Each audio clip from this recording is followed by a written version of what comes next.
maupun karya penulis. Bumi Bung Karno masih terbatas jumlahnya. Bahan pustaka berupa referensi cetak dan digital bertema lokalitas, baik di sisi sejarahnya, budaya, lokasi wisata, dan guna harus ditingkatkan secara kuantitas serta kualitasnya. Oleh karena itu, perlu dilaksanakan berbagai upaya untuk menumbuh kembangkan minat dan bakat kepenulisan, serta pemahaman literasi yang baik di kalangan pelajar dan masyarakat. Memasuki di era pemerintahan skala dunia dengan level 5.0, khususnya pada semaraknya digitalisasi, hampir tiap elemen diperlukan sosialisasi dan edukasi kepada pelajar serta masyarakat tentang teknik penulisan yang baik, diantaranya eksistensi para pengarang pada platform digital. Maka Dinas Perpustakaan dan Kearsipan Kota Blitar menyelenggarakan workshop penulisan melalui Zoom meeting. Ini lebih bagus daripada kita melaksanakan secara langsung, secara luring, dengan harapan dengan Zoom meeting ini seluruh masyarakat di Indonesia bisa mengikuti. Sehubungan dengan tersebut, kami mengharapkan Mbak Yeni selaku narasumber untuk membagikan ilmunya kepada kita semua, mengingat keberlanjutan dari kegiatan ini adalah meningkatkan kemampuan menulis karya fiksi maupun non-fiksi bagi para pelajar dan masyarakat di Kota Blitar, baik pada media cetak maupun program digital. Pada pagi hari ini saya sampaikan bahwa selamat untuk mengikuti kegiatan workshop penulisan ini.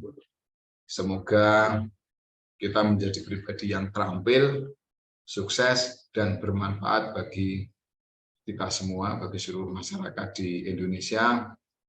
Maka dengan mengucap Bismillahirrahmanirrahim, kegiatan workshop penulisan untuk seri pertama ini dengan tajuk Be a Brilliant Writer, tip dan trik menulis di era digital secara resmi, saya buka dan dimulai. Semoga Allah memberikan ridho pada kita hari ini. Saya akhiri. Wassalamualaikum warahmatullahi wabarakatuh. Waalaikumsalam warahmatullahi wabarakatuh. Terima kasih Bapak Suyatno atas sambutan dan wejangan serta doanya untuk kita semua. Apabila Bapak masih ada agenda berikutnya, dipersilahkan untuk meninggalkan room Zoom ini. Terima kasih Bapak Ibu. Alhamdulillah nggih, ini pesertanya sudah mencapai 78 dan ribuan malaikat insya Allah nggih. Jadi memang seperti yang disampaikan oleh Bapak Suyatno nggih, bahwa memasuki level 5.0 yang dimana kalau dalam tingkatan jejaring pemerintahan kita sudah memasuki pemerintahan berskala dunia, maka seluruh elemen di bawahnya juga sedang memasuki semaraknya digitalisasi di berbagai platform gitu nggih Bapak Ibu sekalian. Dan untuk kepenulisan, nah ini kita akan mendengarkan bersama-sama bagaimanakah cara-caranya atau tips dan triksnya kita memasuki era digital ini ya Bapak Ibu sekalian. Nah, di dalam room Zoom ini juga sudah hadir juga Bu Afifah Afra atau yang kita kenal nama penanya atau Mbak Yeni Mulati nggih. Monggo Mbak Yeni, mana suaranya Mbak? Tes. Assalamualaikum. Waalaikumsalam warahmatullahi Suara wabarakatuh. saya Ini jelas? dia Mbak Yeni. Jelas, Okay. Insya Allah jelas Mbak. Iya. Ini Mbak Yeni, sebelum kita memasuki materi Mbak Yeni, ini kita mau tahu dulu Mbak. Jadi sebenarnya ya kalau misalnya di flyer yang kita sudah sebarkan kepada publik ini Mbak, saya masih bertanya-tanya tentang prestasi jenengan mendapatkan Prasidatama itu apa, kemudian kok bisa sampai 2 kali dapat itu Mbak. Monggo Mbak jenengan sebelum kita masuk materi sambil pemanasan nggih Pak nggih. Ya, Prasidatama itu semacam penghargaan sastra yang diberikan oleh Balai Bahasa Provinsi Jawa Tengah Nggih. kepada para pegiat-pegiat sastra khususnya yang di Jawa Tengah gitu. Oh, ngaten. Nah, Nggih, nggih. kalau yang pertama yang 2014 itu saya menjadi salah satu penerima untuk kategori tokoh sastra di Jawa Tengah yang menulis dalam bahasa Indonesia. Masya Jadi Allah. Nggih. itu bersama Pak Ahmad Tohari ya, karena memang Balai Bahasa Jawa Tengah itu ada proses kaderisasi. Jadi kemarin tahun 2014 tuh penerimanya ada 2, yang satu yang sudah senior gitu. Itu Pak Ahmad Tohari. Terus saya mewakili yang generasi muda. Oh, Masya Allah. Nggih, nggih, nggih. Nah, terus untuk yang 2018 itu saya menerima kategori untuk novel ya. Jadi novel Meihua dan Sang Pelintah Zaman. Ini bulan Mei juga nih, pas banget novelnya. Oh, iya, iya. Karena Meihua itu salah satu novel yang mengambil setting reformasi tahun 98 ya. Dan ini kan bulan Mei, jadi pas banget nanti teman-teman bisa mencari novel itu atau bisa membaca gratis di Ipusnas ada. Oh ya, Masya Allah. Ya. Terima kasih Mbak. Iya, saya dulu kayak selintas gitu ya membaca Meihua ini. Jadi kalau Bapak Ibu bertanya-tanya atau adik-adik belajar bertanya-tanya Meihua ini, jadi sebagian fiksi ada juga yang sejarah ya Mbak ya, tentang kerusuhan yang terjadi dan sejarah-sejarah di belakangnya ketika tahun 98 begitu ya Mbak ya. Jadi Iya betul. Meihua ini tokoh sentral gitu ya. Jadi dia seorang, insya Allah seorang, kita ya tidak boleh membicarakan ras ya, tapi memang di sini beliau seorang Tionghoa Indonesia begitu ya, yang menjadi pusat cerita di sini ketika terjadi kerusuhan tahun 98, dan dibahas juga cerita-cerita di belakangnya, karena memang Mbak Afifah Afra atau Mbak Yeni ini memang spesifikasinya adalah novelis tapi berlandaskan sejarah. Sudah banyak novel-novel yang berlatar belakang sejarah yang beliau karang gitu nggih. Bapak Ibu sekalian yang belum mengenal, saya perkenalkan, ini Mbak Afifah Afra dulu juga pernah menjadi ketua umum Forum Lingkar Pena. Sekarang setelah beliau sudah tidak diamanai sebagai ketua, beliau mendapatkan kehormatan sebagai Dewan Pertimbangan dari Forum Lingkar Pena, komunitas para penulis di Indonesia begitu nggih. Kemudian ini Mbak, kita juga warming up level kedua ini ya. Jadi kenapa kita mengambil tajuk Be a Brilliant Writer gitu ya. Jadi ini ada sumbangsih pikiran juga dari Mbak Pujiasih ya, atau kita kenal juga, beliau juga penulis, Kabid Perpustakaan kita, Kepala Bidang Perpustakaan di Dinperpusip Kota Blitar. Beliau ini juga merupakan penulis dengan nama pena Pujia Ahmad. Beliau juga sudah mengenal Mbak Afifah Afra ini sejak lama begitu ya. Jadi beliau menyarankan, Mbak, ini nanti yang seri 1 langsung aja kita undang Mbak Afifah Afra gitu. Ini bukunya.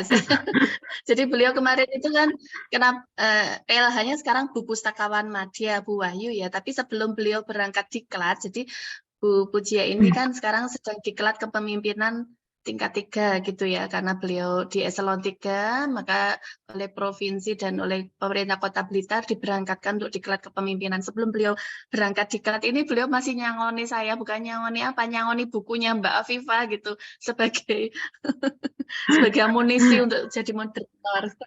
Bukunya buku yang sebenarnya sudah lama, tapi kata Mbak Pujia ini bukunya nggak lekang dimakan zaman, Mbak Anggi. Ini buku pintarnya, kitabnya para penulis. Judulnya ya seperti tajuk Zoom meeting kita kali ini, Bapak Ibu sekalian, yaitu Be a Brilliant Writer gitu ya. Nah, ketika buku ini ditulis tahun berapa Mbak? 2011 atau 2012 ya. Jadi buku ini menurut Mbak Afifah dalam kata pengantarnya sudah mengalami 3 kali revisi. Nanti Ibu Bapak bisa googling ya, atau mungkin bisa cari di Shopee, atau mungkin bisa cari di tokonya penerbitnya Mbak Afifah. Jadi Mbak Afifah ini, Mbak Yeni ini selain penulis juga seorang CEO penerbitnya. Penerbit beliau adalah Indiva Media Kreasi. Nah ini buku Be a Brilliant Writer ini sudah mengalami 3 kali revisi yang menurut Bu Kabid Perpustakaan ini sebagai kitab sucinya para penulis ya. Awalnya buku saku ya Mbak ya, tapi karena oleh tim kreatif nanti kalau bukunya terlalu kecil di di toko buku rawan kemalingan gitu nggih, saya lihat ceritanya gitu nggih. Kemudian buku yang kedua sudah mengalami revisi ukuran dan revisi layout, tetapi masih kurang eye-catching gitu nggih, revisi yang kedua. Kemudian revisi yang ketiga, nah ini Mbak Yeni selain memperbarui desainnya, memperbarui ukurannya, juga memperbarui total isinya yang disesuaikan dengan kekinian zaman gitu nggih Mbak. Tetapi saya baca juga di sini tidak hanya tidak hanya membahas tentang trik-trik kepenulisan, juga membahas tentang penguatan mental seorang penulis itu sendiri ya, menghadapi zamannya sesuai dengan sesuai dengan tantangan zaman masing-masing gitu nggih. Kemudian buku tersebut ya, nah ini kaitannya dengan materi kita kali ini, ketika buku ini ditulis zaman itu tahun 2011 atau 2012 itu masih eranya disebut Global Village ya, yang oleh John Naisbitt disebut dengan borderless world ya, jadi dunia tidak tanpa batas ya, dunia tidak berbingkai gitu nggih. Nah, yang sekarang kan juga seperti itu nggih, kita sudah melalui begitu derasnya arus informasi di di zaman digital ini, yang mana tadi menurut Bapak Suyatno kita sudah memasuki level 5.0, jadi bukan lagi 4.0, sudah 5.0. Jadi pemerintahan itu memang mereka punya otoritas masing-masing di wilayahnya sendiri-sendiri, tetapi juga secara bergandengan tangan mereka membentuk jejaring dunia. Jadi yang dulu ada qasidah tahun 2000, tahun harapan, itu sekarang kita sudah membuka pintu harapan itu ya Bapak Ibu sekalian. Nah ini kita inilah yang akan dibahas ya dalam kacamata literasi, dalam kacamata kepenulisan, bagaimanakah trik dan tips ya nanti menurut Mbak Yeni Mulati atau Mbak Afifah Afra ini dalam segi kepengarangan gitu ya, atau mungkin bagaimana caranya memasuki era digital, menghadapi derasnya arus informasi, kemudian mungkin nanti sedikit mengulik tentang beberapa platform digital gitu nggih. Monggo Mbak Yeni, kami persilakan tanpa berpanjang kata nggih, Bapak Ibu sekalian silakan. Nanti ini waktunya sekarang jam 8 tepat nggih. 1 jam cukup Mbak? Insya Allah. Oh nggih, 1 jam dari sekarang. Bapak Ibu silakan midhangetaken, silakan mendengarkan dengan khidmat. Nanti ada waktunya untuk tanya jawab nggih Bapak Ibu sekalian. Nggih, ngaten mawon Mbak. Monggo. Baik. Terima kasih Mbak Anggun atau Bu Anggun ya atas waktu yang diberikan kepada saya. Bismillahirrahmanirrahim. Assalamualaikum warahmatullahi wabarakatuh. Assalamualaikum warahmatullahi wabarakatuh. Selamat pagi untuk teman-teman semua. Alhamdulillah pada pagi ini saya mendapat kesempatan yang luar biasa untuk bisa bertemu dengan teman-teman semua. Sepertinya tidak hanya dari Blitar ini. Di meeting chat ada dari Kepulauan Riau, ada Luwu Timur, Jambi, Surabaya, Purworejo, Masya Allah. Ya mudah-mudahan ini menjadi salah satu bentuk kontribusi dari Dinas Perpusip Kota Blitar ya, dan juga saya ikut kecipratan barokahnya ini karena diberikan kesempatan untuk sharing dengan teman-teman para pegiat literasi dari seluruh Indonesia ya. Pertama saya mengucapkan terima kasih kepada Bapak Suyatno ya yang telah memfasilitasi acara ini, kemudian juga beserta jajaran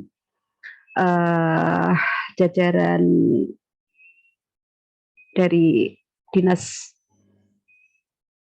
Perpustakaan ya, dan arsip ini namanya berubah-ubah, jadi saya kadang bingung ya, dulu Arpusda, Perpusda, sekarang apa gitu ya. Intinya memang perpustakaan itu sekarang sudah harus berubah ya, berubah mindset lagi, bukan cuma sekedar sebuah gedung yang bersifat offline yang dikunjungi oleh para pembaca gitu ya, seperti perpustakaan di era masa-masa lalu ya, tapi sekarang perpustakaan sudah bisa menebarkan kemanfaatan lebih, memasuki ruang-ruang yang tidak terjangkau begitu ya dengan teknologi digital. Sepertinya tidak banyak perpustakaan yang sekreatif Kota Blitar ini, sehingga saya memberikan apresiasinya ya. Karena saya juga bekerja sama dengan beberapa kantor perpustakaan dari berbagai kota ya. Sepertinya Blitar ini termasuk yang yang kreatif gitu ya, menggelar event-event yang bermanfaat. Dan cukup bersyukur juga karena di perpustakaan Kota Blitar ini banyak penulis hebat ini, termasuk moderatornya. Ya, saya mengenal Bu Anggun, mengenal Mbak Puji, itu kan juga di dunia kepenulisan, dan mereka adalah orang-orang yang memiliki kapasitas yang baik ya di dalam dunia kepenulisan. Baik, saya sudah menyediakan slide ya. Ya mungkin slide-nya hanya sekedar sebagai pemantik diskusi saja. Nanti untuk diskusi lebih lanjut kita bisa kembangkan ya berdasarkan dinamika yang terjadi di ruang diskusi ini. Apakah bisa di-share ya? Atau mungkin saya dijadikan co-host gitu barangkali biar bisa share. Apa bisa ya saya share ya? Iya, ini sedang proses, Mbak. Oke. Terkait dengan buku saya Be a Brilliant Writer itu sebenarnya memang jangan beli dulu karena saya mau bikin edisi yang 4.0-nya. Tadi buku yang disampaikan oleh Mbak Anggun ini masih buku 3.0 ya. Nah, sekarang saya sedang mencoba menulis edisi yang termuktakhir. Belum 5.0 Mbak Anggun, ya masih 4.0 kan saya. Masih ketinggalan dari Blitar. Karena memang banyak buku ini memang saya setting untuk selalu direvisi karena memang tuntutan zaman itu berubah-ubah ya. Untuk teori-teori dasar kepenulisan memang tidak akan berubah terlalu banyak, tetapi metode-metode kepenulisannya termasuk juga pola-pola kepenulisannya itu pasti berubah-ubah. Dan sekarang saya sedang menyusun yang edisi terbaru yang nanti akan lebih banyak mengupas juga permasalahan kepenulisan di era digital. Ya mudah-mudahan diskusi kita kali ini menjadi salah satu tambahan juga ya untuk memperkaya apa yang sudah saya konsep begitu ya. Ya Mbak, semoga lancar. Amin. Ya, ini tadi dapat informasi dari rekan host kami, Mbak Yeni sudah dijadikan co-host dalam room Zoom. Monggo Oke. Sebentar saya share ya. Saya izin share screen. Bentar.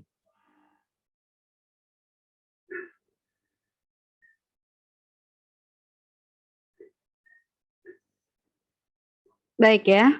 Di sini ada tips menulis di era digital. Jadi sekarang mungkin seperti yang disampaikan oleh Mbak Anggun tadi, kita sudah memasuki sebuah era yang sangat revolusioner gitu ya, mengubah segala sesuatu gitu dengan begitu drastis gitu ya, yang kadang sendiri kita sebagai orang yang lahir di generasi rata-rata kita kan lahir 9 bulan ini ya, ini terkaget-kaget gitu ya. Mungkin ibaratnya ketika dunia digital ini adalah sebuah gitu ya, maka kita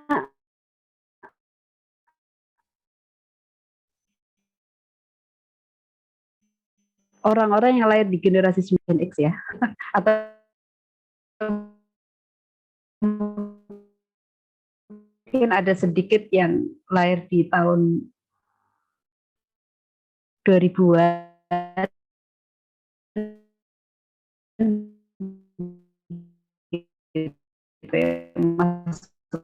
sudah generasi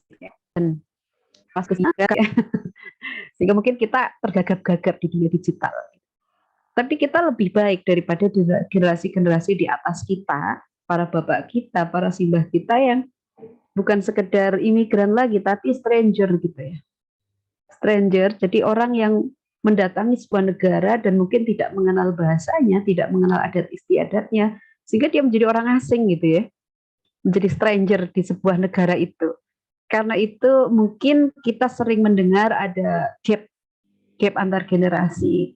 Misalkan Simbah marah-marah kepada cucunya gitu ya. Oh, neng HP terus, neng harap HP terus gitu. Sinau, padahal dia belajarnya dari HP.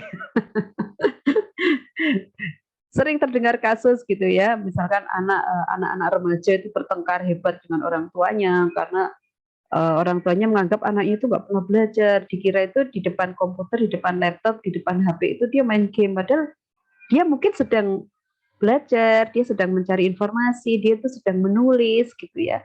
Hanya perangkatnya memang perangkat gadget-gadget digital gitu, yang mungkin bagi sebagian generasi tua, HP itu identik dengan senang-senang, dengan fun, dengan gaming gitu ya. Kamu kapan kenapa nggak kerja? Dari pagi pegangnya HP terus, padahal dia lagi jualan online. Padahal anaknya lagi jualan online. Si bapak mungkin yang terbiasa bekerja eh, dengan ritme yang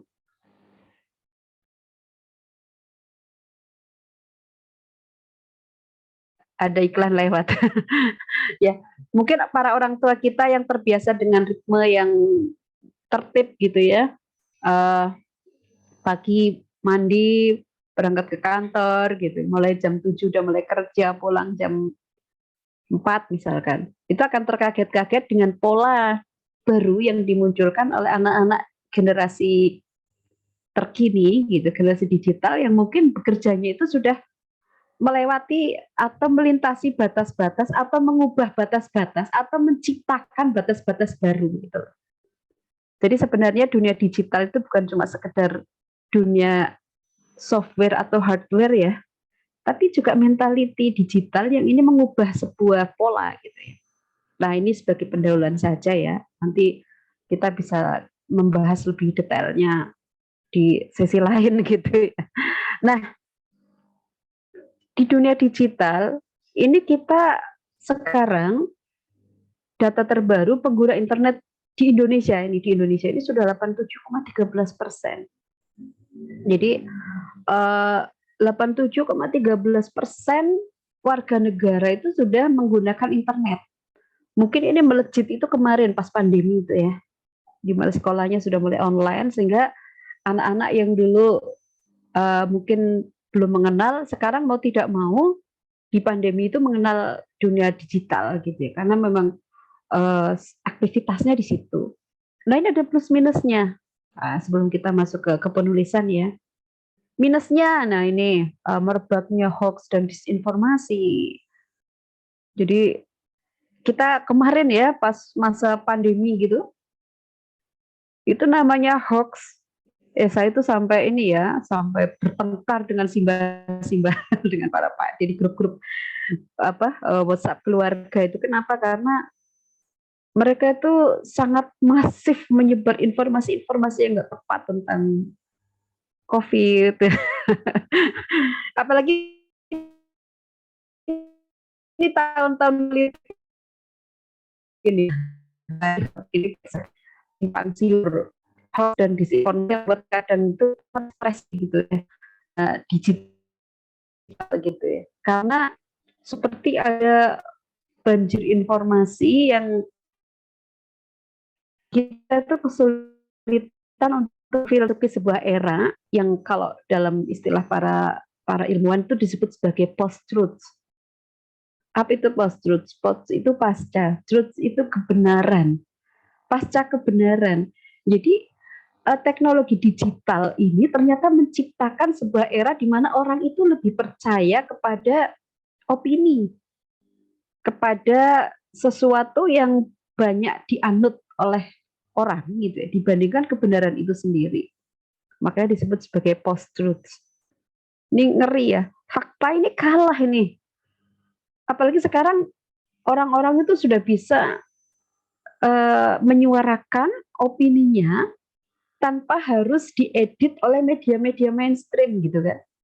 Nah, sekarang kan orang bisa bikin akun Twitter, dia bebas ngomong apa saja di situ, dan kadang pengikutnya banyak banget. Kita bisa bikin akun YouTube, di sana kita ngomong sebebas-bebasnya gitu ya. dan pengikutnya bisa banyak banget gitu ya. Mengalahkan pembaca Kompas, pembaca Republika, pembaca Jawa Pos gitu kan. Orang bebas beropini, makanya ini nanti tantangan juga buat para kreator digital. Maraknya cyberbullying. Ini cyberbullying ini luar biasa. Kita bisa melihat mungkin di Instagram gitu ya, di Facebook, di Twitter, bagaimana orang itu membuli tokoh gitu ya, itu dengan luar biasa gitu. Kalau Bapak Ibu itu mungkin menyaksikan kemarin ya pas apa sih kemarin kita gagal Piala Dunia ya. Piala Dunia U20 itu ya. Ya Allah tuh bulinya luar biasa terhadap para tokoh-tokoh gitu ya. Kemudian adiksi gadget gitu ya. Adiksi gadget itu juga membuat orang itu jadi kecanduan gadget. Menurunnya kadar atensi. Nah, jadi orang itu menjadi apa? Atensi itu perhatian ya. Orang itu menjadi tidak fokus, gampang terdistraksi, gampang teralihkan perhatiannya gitu ya. Kadang lupa juga. Oh, dapat info dari mana? Oh, kemarin udah aku share. Oh iya lupa gitu. Karena semakin banyaknya informasi yang masuk ke dalam otak, sehingga akhirnya otak itu mengalami penurunan di dalam menangkap info-info yang sebenarnya penting ya. Jadi otak itu gampang terdistraksi, sehingga kadang kadar atensi kita kurang. Makanya Bapak Ibu mungkin yang berpengalaman jualan online gitu ya, misalkan Mbak berapa harganya? Loh itu kan ada di flyer gitu ya. Itu biasa begitu ya. Jadi sesuatu yang sudah jelas di flyer itu masih ditanyakan gitu. Misalkan ini ada acara apa? Ini ada acara kepenulisan digital. Siapa pembicaranya? Padahal di situ sudah tertampang nama saya misalkan. Siapa penyelenggaranya? Masih nanya. Padahal sudah jelas di flyer itu. Ya itu wajar. Itu adalah pola yang terbentuk dari apa ya? Dari teknologi digital yang marak. Ya ini negatifnya sih ya. Juga masalah kesehatan ya. Kalau kita mau bahas mendalam ini juga panjang banget gitu ya. Tapi plusnya, nah ini juga ada kemudahan dalam berkomunikasi gitu ya. Kemudian juga kemudahan dalam mengakses berbagai macam informasi. Juga kalau teman-teman bergiat di dunia perekonomian, ini juga teknologi digital ini punya efek yang luar biasa ya terhadap perkembangan ekonomi. Kemudian juga branding dan publikasi. Ini khususnya buat para penulis ini penting banget gitu di era digital ini. Kita sekarang lebih mudah untuk melakukan self branding gitu ya, dan juga mempublikasikan karya kita. Kalau zaman dulu mungkin untuk mempublikasikan karya kita harus nunggu ya karya kita diterima oleh media yang membutuhkan waktu berbulan-bulan kadang ya. Kalau sekarang kita bisa mempublish di rumah kita sendiri gitu, yang dengan sangat mudah bisa kita bikin. Kayak kemarin mungkin Mbak Anggun baru bikin website gitu ya. Itu kan rumah kita yang bisa digunakan untuk publikasi. Cuma ya memang kalau publikasi itu dilakukan secara mandiri mungkin kita tidak langsung bisa memonetize gitu ya.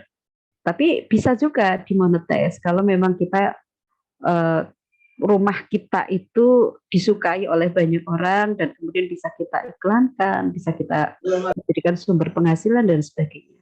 Dan juga kreativitas anak bangsa itu meningkat. Kita ngelihat di YouTube kita ini banyak sekali anak-anak muda yang kreatif, yang itu dia bisa bahkan memancing perhatian dunia gitu ya.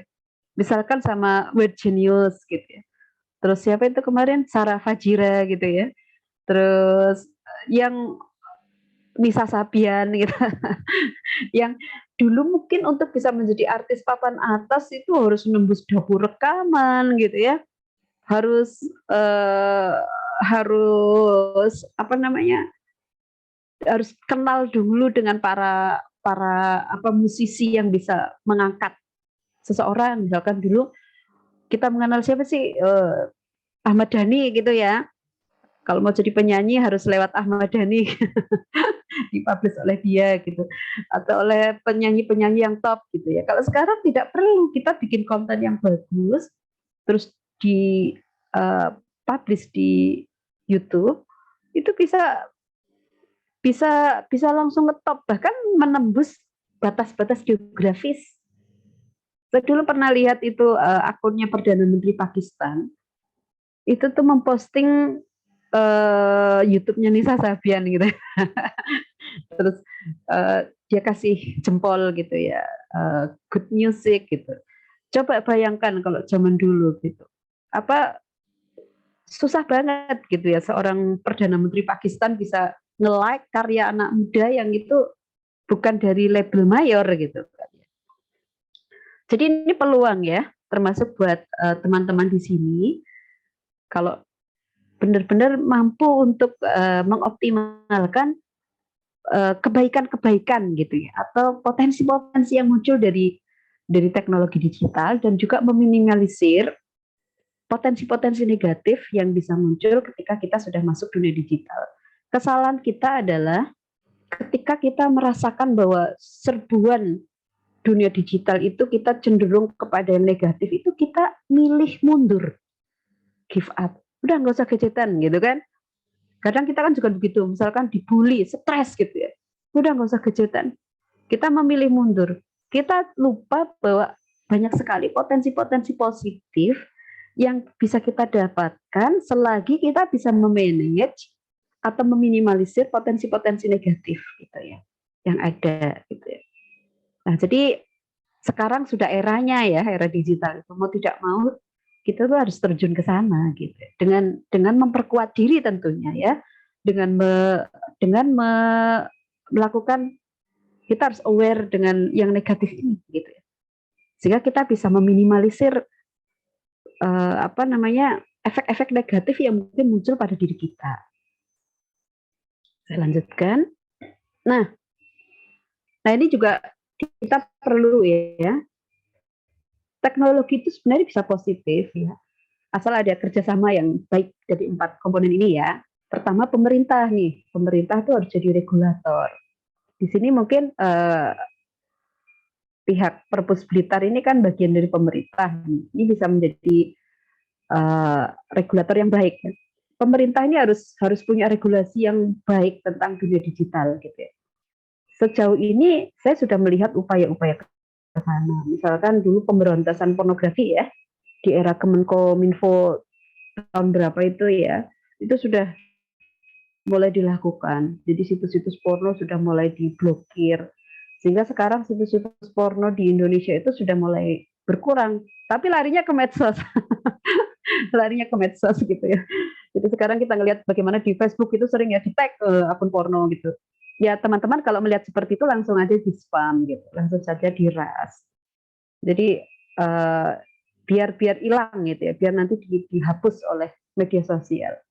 Kemudian sistem hukumnya, jadi sekarang yang perlindungan yang agak perlu ditekankan oleh pemerintah itu adalah hak cipta misalkan. Jadi dunia digital ini membuat plagiasi ini menjadi sangat marak gitu ya, gampang banget kita memplagiat. Misalkan ada blognya Mbak Anggun, gampang banget kan kita kopas nanti bikin blog sendiri. Iya bisa memang lapor, tapi apa hukumannya gitu ya. Nah itu mungkin ini juga perlu dikokohkan ya oleh pemerintah. Paling gampang saya kadang sama anak-anak itu, nak kamu kalau nonton YouTube tonton situs aslinya gitu ya. Kan untuk ya lagi rame sekarang Marzen gitu.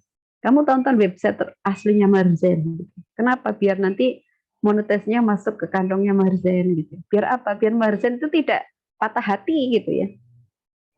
Biar dia dapat uang gitu ya. Kalau kreator digital dapat uang, kan dia akan semangat untuk menciptakan karya-karya berikutnya gitu kan. Jangan yang ngambil-ngambil terus dibikin album itu ya, itu kadang viewernya lebih banyak malah dari akun aslinya. Nah ini kan kadang bikin akun aslinya itu menjadi patah hati gitu ya. Harusnya yang cuma ngambil-ngambil itu diatur gitu ya, diregulasi sehingga ada kepastian bagi orang-orang yang memang dia ingin fokus berkreasi di ruang-ruang digital gitu ya. Nanti Mbak Anggun bisa menyampaikan ini ya ke pemerintah. Ya tapi kan pemerintah kan luas ya, nggak cuma Dinas Perpus saja ya. Mungkin Kemenkumham, ya Kemenkominfo dan sebagainya. Gitu. Termasuk pembuat-pembuat kebijakan gitu ya. Siap. Iya.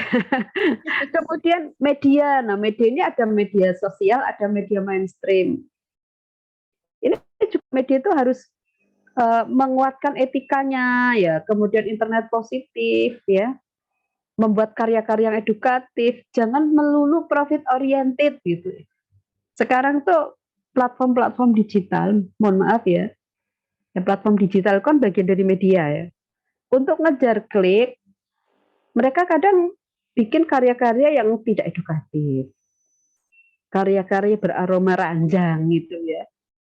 Jadi bahkan kalau kita ngelihat itu, saya kadang geleng-geleng kepala ya. Di platform-platform digital itu kadang cerita-cerita tentang LGBT itu sudah mulai marak gitu ya, gay dan sebagainya gitu ya. Dan kadang ini susah untuk didetek. Kenapa? Rata-rata platform digital itu kan aplikasi. Aplikasi itu kan bentuknya kita download aplikasi ya. Jadi tidak di browser kan gitu. Sehingga hanya orang yang punya aplikasi itu yang bisa membaca, yang sudah submit gitu ya. Sehingga kadang kita tidak bisa, susah untuk mendeteksi gitu. Kalau media-media online yang itu pakai browser, yang .com itu kan gampang ya ngeceknya. Gitu.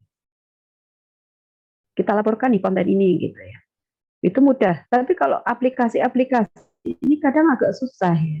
Sehingga mungkin nanti membernya yang harus aktif gitu ya. Dan media-media online itu juga kadang untuk ngejar clickbait itu juga luar biasa ya. Judulnya nggak nyambung sama isi. Kadang misalkan saya pernah membaca Joko Widodo digigit buaya. Aduh ya Allah. Ya memang betul di situ namanya Joko Widodo, tapi bukan Pak Jokowi. Jadi kan orang itu kan melihat judul Jokowi digigit buaya gitu, itu kan kaget gitu loh. Terus langsung ngeklik, ternyata isinya itu bukan Pak Jokowi, tapi Joko Widodo di mana gitu. Nah ini kan benar tapi tidak benar gitu loh kalau penempatnya tidak etis gitu ya. Nah ini kreator itu mungkin kita ya, para konten kreator. Pembuat kreator ini juga harus dibekali dengan etika juga ya. Juga dia harus edukatif juga, harus fokus pada konten-konten yang sehat ya. Dan juga banyak memproduksi konten positif. Nah, usernya itu para pembacanya, anak-anak kita sendiri, murid-murid kita, ini harus dibekali juga dengan soft skill dan hard skill yang baik gitu ya. Soft skill-nya itu apa? Misalkan bagaimana dia memiliki mental yang sehat, sehingga ketika dia mengakses media sosial, mengakses konten digital itu tidak membuat dia jadi ada permasalahan mental gitu. Karena banyak kasus-kasus anak-anak yang kebanyakan mengakses konten digital ini malah memiliki tingkat depresi yang tinggi gitu ya. Keinginan bunuh diri, perasaan gampang ceklek ya, gampang ya, karena Masya Allah gitu, dunia digital ini luar biasa anak-anak muda ini ya.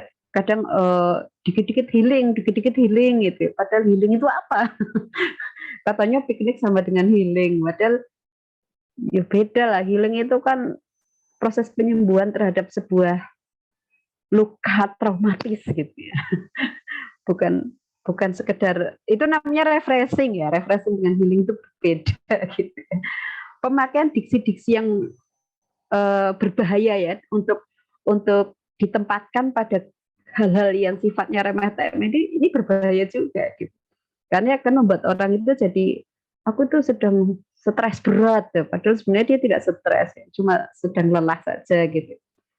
Nah, ini keempat ini itu harus bersinergi gitu ya, sehingga semuanya itu harus memposisikan diri di bidangnya masing-masing dengan sebaik mungkin, sehingga akhirnya nanti teknologi digital ini akan memberikan atmosfer yang positif. Menarik gitu. Jadi, dan saya yakin kalau atmosfer positif sudah terbentuk, ini bangsa kita ini akan cepat sekali berkembangnya gitu ya. Sekarang permasalahannya di Indonesia ini kan customis banget ya. Mau nyari community yang sudah 5.0 ada gitu ya. Mau nyari community yang sudah menerapkan baru 4.0 ada. Mencari community yang masih 1.0 juga ada. Jadi Indonesia ini sangat gado-gado gitu. Nah, ini mungkin tantangan serius ya buat teman-teman di pemerintahan barangkali ya. Mungkin kayak Blitar, Kota Blitar mungkin sudah sangat maju gitu ya. Sehingga oke lah kita pakai teknologi 5.0. Tapi coba kalau di Papua gitu ya, di Dinas Perpustakaan Flores misalkan, Dinas Perpustakaan Tual gitu, apa sudah seperti itu kan juga. Mereka listrik aja kadang tidak nyala 24 jam gitu. Masya Allah gitu ya. Nah sekarang kita ini kan menjadi kreator digital nih. Ya, jadi saya juga heran kenapa penulis di dunia digital itu kadang lebih sering disebut sebagai kreator digital ya, atau konten kreator. Ya mungkin karena di dunia digital ini kadang sudah memadukan banyak hal gitu ya, sehingga lebih tepatnya disebut konten gitu ya. Konten misalkan kita bikin di Instagram, kita bikin caption ya, caption yang panjang, kita kan tetap butuh ini kan, tetap butuh gambar yang bagus gitu ya. Atau kalau misalkan kita bikin reels gitu ya, kita sudah memadukan audio, visual, tulisan gitu. Jadi sudah istilahnya kalau masakan itu sudah lebih apa ya, variatif. Sehingga mungkin kadang orang menyebutnya konten gitu ya.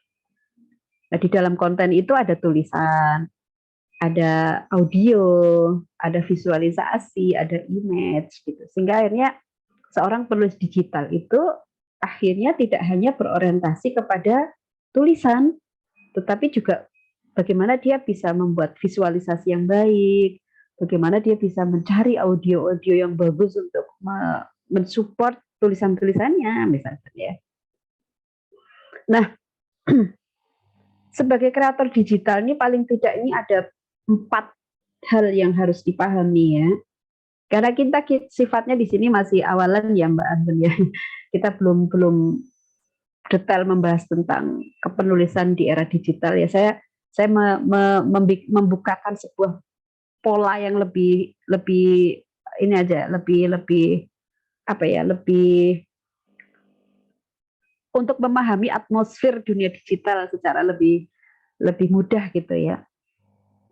Nah, ini pertama visi dan misi. Kalau kita memutuskan untuk terjun sebagai seorang kreator digital gitu ya, maka visi dan misi kita harus kuat. Apa? Menulis untuk kebaikan ya. Ini penting banget, menulis untuk kebaikan. Kadang aku menulis untuk cari uang juga bagian kebaikan kan. Dengan uang kita bisa menafkahi anak istri gitu ya. Dengan uang kita bisa membiayai hal-hal yang positif gitu ya. Nah sekarang kalau kita mencari uang dengan menulis gitu ya, terus kita di sana menuliskan hal-hal yang buruk hanya sekedar untuk mencari view yang baik, itu halal enggak gitu ya.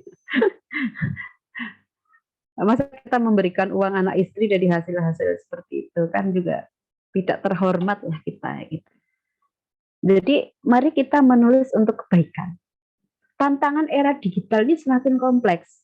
Mungkin berbeda dengan kepenulisan di dunia di era-era yang sebelumnya gitu ya. Kalau kita menulis buku itu sebarannya akan terbatas gitu. Sebarannya akan terbatas. Meskipun kadang buku itu juga dari tangan ke tangan itu akan cepat juga gitu. Misalkan saya sering tuh di WA oleh adik-adik dari pondok pesantren gitu. Mbak, bukunya laris gitu. Laris mereka belinya cuma 1. Tapi yang baca 1 pondok gitu. pernah difoto gitu. Ini Mbak novel saya, novelnya Mbak, terus sudah dedel duel gitu ya. Covernya udah copot gitu. Terus karena yang baca orang satu pondok gitu, satu novel gitu. Ya, ya saya tetap alhamdulillah. Jadi tapi di era digital itu sebarannya semakin masif gitu. Ketika kita nulis, itu pembaca kita bisa jutaan. Ya, pembaca kita bisa jutaan dalam waktu cepat gitu ya. Misalkan di platform-platform digital, misalkan Wattpad, Biku, KBN, kita bisa menyaksikan bagaimana seorang penulis itu viewernya itu bisa sampai jutaan gitu. Dulu saya pernah menulis di platform digital itu di UC ya, UC News. Tapi UC News itu bukan cerpen, UC News itu isinya non fiksi. Dulu saya sempat 2 atau 3 tahun ya menjadi konten kreator di UC. UC News itu punyanya Jack Ma ya, punyanya Jack Ma, jadi punyanya Alibaba Group itu. Tapi sekarang sudah tutup. Itu sering juga itu tulisan saya itu dibaca sampai 2 juta gitu. 2 juta, 3 juta gitu pernah gitu. Luar biasa. Nah, kalau yang baca itu sangat banyak, kalau konten kita itu positif kan luar biasa gitu ya. Tapi kalau kontennya mengajak kepada keburukan ya luar biasa juga nanti dosa jariahnya. Ya. Ya, kalau saya menulis itu harus punya visi. Orang menulis harus melakukan apapun harus punya visi kan. Masa hidup nggak punya visi? Buat apa gitu ya? Kita hidup harus punya visi. Termasuk teman-teman di Mbak Agun CS ini di Perpus Blitar ini luar biasa nih Pak Suyatmo, ini harus support ini teman-teman ini saya lihat idealis sekali gitu. Jadi memang punya visi yang kuat ini dalam membumikan literasi di Blitar gitu ya. Luar biasa gitu ya. Kemudian metode, kita harus memahami pola-pola di dunia digital itu kayak apa, mempelajari pola-pola yang berkembang di media digital. Beda nulis di media digital dengan nulis di buku. Orang-orang pembaca di dunia digital itu karena mereka sudah terbiasa terdistraksi gitu. Mereka tuh nggak mau baca panjang-panjang. Mereka tuh hanya kuat membaca artikel atau tulisan itu paling banter itu 300 kata gitu. Itu sudah bagus ya, bisa bertahan sampai selesai. Karena itu kalau kita bikin konten jangan sampai panjang lebar mengular-ular gitu ya. Terus gimana kalau kita bisa membuat konten yang panjang tetapi bisa masuk, dibikin segmen-segmen gitu ya. Kalau misalkan kita bikin cerita bersambung atau bikin novel bersambung, novelnya itu dibikin segmen pendek-pendek gitu ya. Dan setiap akhir dari segmen itu harus ditutup dengan apa ya, suspense, ketegangan yang itu membuat orang itu jadi pengen masuk ke kedua, ketiga, keempat, kelima, dan seterusnya. Dunia digital itu punya pola yang berbeda ya. Nah ini mungkin bisa nanti kita pelajari di sesi yang lain. Bagaimana menulis cerpen di dunia digital, bagaimana menulis artikel di dunia digital, bagaimana menulis novel di dunia digital. Terus orang-orang di dunia digital itu tipikalnya ada tipikal deduktif. Tipikal deduktif itu apa? Tipikal deduktif itu tipikal kalau piramida itu piramida terbalik ya. Jadi dia itu akan melihat yang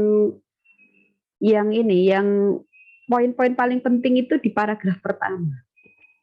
Paragraf pertama, kedua. Kalau kita main SEO kan begitu ya. Search engine optimization gitu ya. Jadi kalau kita bikin blog misalkan, bikin konten di dunia digital gitu, tempatkan inti-inti dari kalimat kita itu di atas gitu, di paragraf 1 dan 2. Sehingga orang itu langsung tersedot pada impresi gitu ya, membuat dia itu jadi suka gitu. Masalahnya kadang penulis cerpen, penulis novel terus seperti saya ini adalah polanya pola induktif. Pengennya itu piramida terbalik, piramida beneran gitu ya. Jadi hal-hal yang kurang penting dulu, kurang penting gitu ya, nanti kesimpulannya di akhir kan pengennya begitu. Orang-orang yang literasinya bagus itu cenderung begitu sebenarnya. Mereka akan seneng ketika di step by step itu ditarik kepada hal-hal yang sifatnya substansial, sehingga nanti itu meledaknya itu di akhir gitu kan. Tapi orang-orang di pola digital itu nggak bisa begitu. Orang-orang di dunia digital itu orang yang sangat tergesa-gesa, orang yang gampang terdistraksi, orang yang susah fokus gitu. Sehingga memang kita tuh harus apa ya, hitnya gitu ya, menghantamnya itu kalau perlu di kalimat pertama gitu. Kalau perlu di judul. Kalau perlu judulnya sudah menghantam gitu ya. Atau kalau kita bikin bikin konten itu, judul itu sudah merupakan ringkasan. Ya, sudah merupakan ringkasan dari sebuah tulisan. Itu pola di dunia digital. Kok nggak nyeni banget sih Mbak ya? Ya gimana lagi, itu tuntutan di dunia digital. Kita harus beradaptasi bagaimana kita membuat sebuah karya-karya yang unik, yang kreatif, yang nyeni dengan pola yang terbentuk di dunia digital gitu ya. Kemudian untuk konten ya. Jadi kualitas dan kuantitas itu harus imbang. Jadi kadang penulis itu aku yang penting kualitas gitu. Maka aku nulisnya yang jarang lah. Saya nulis butuh waktu 1 bulan untuk menulis 1 artikel misalnya. 1 bulan. Nanti saya posting. Itu pembaca digital itu tidak akan peduli karyamu tuh ditulis dalam waktu sebulan, setahun, 2 tahun, atau seminggu, atau sejam gitu. Nanti penulis-penulis yang terlalu lama itu akan ditinggal. Itu di dunia digital tuh konten tuh harus membanjir terus gitu ya, membanjir terus dan dituntut bagus juga gitu ya. Ya, terus gimana cara nanti biar kita konsisten? Mungkin kadang ada semacam pengulangan, tetapi dengan konteks parafrase ya. Konteks yang dulu pernah saya posting yang dulu diperbaiki lagi, diposting di yang akan datang dan seterusnya gitu ya. Karena dunia digital itu agak berbeda ya. Kalau dengan buku itu kan kadang orang-orang pembaca buku akan lebih cermat. Pembaca buku fisik lebih cermat dibandingkan pembaca konten digital gitu ya. Kalau di konten digital itu biasanya sekilas aja, sekilas gitu. Karena itu konsep ada metode namanya metode itu obatnya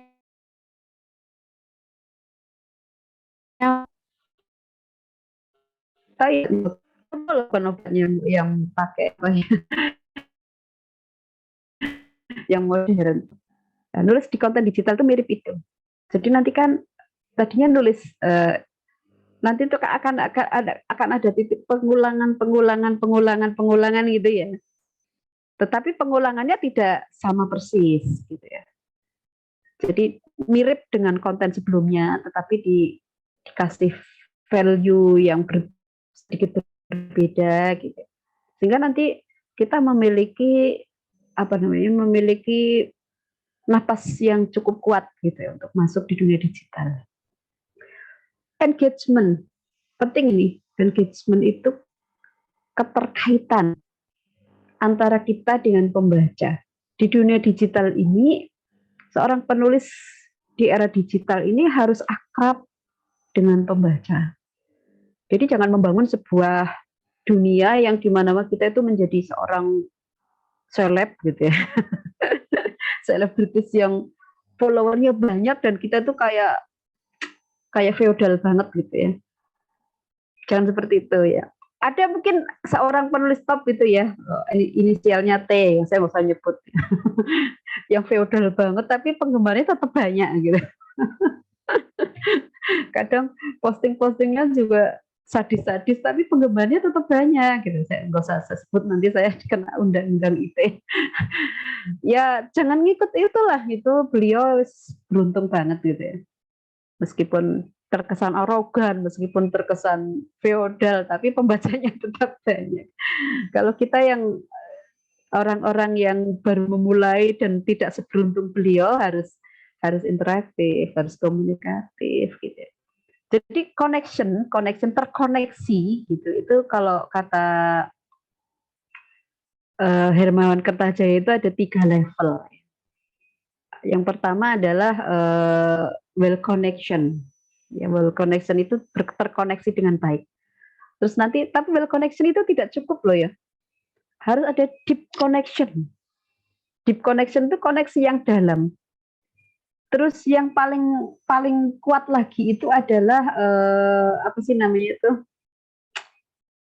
Saya kok lupa ya.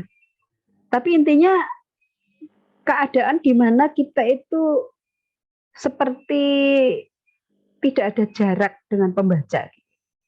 Sehingga kadang kita melihat para penulis-penulis yang rendah hati gitu ya, itu tuh biasanya disokong oleh pembaca.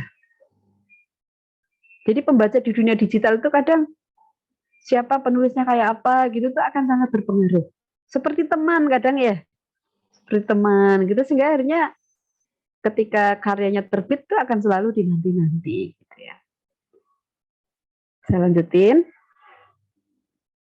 Nah, kenapa saya fokus ke etika ya?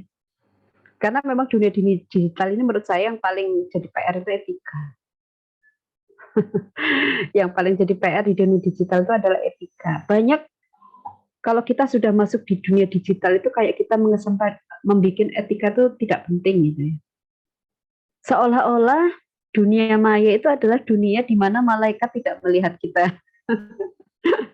Sehingga kadang dengan samaran kita gitu ya, profil kita dibuat berbeda, kemudian nama kita pakai nama samaran, seolah-olah kita tuh bisa memaki-maki orang seenaknya gitu.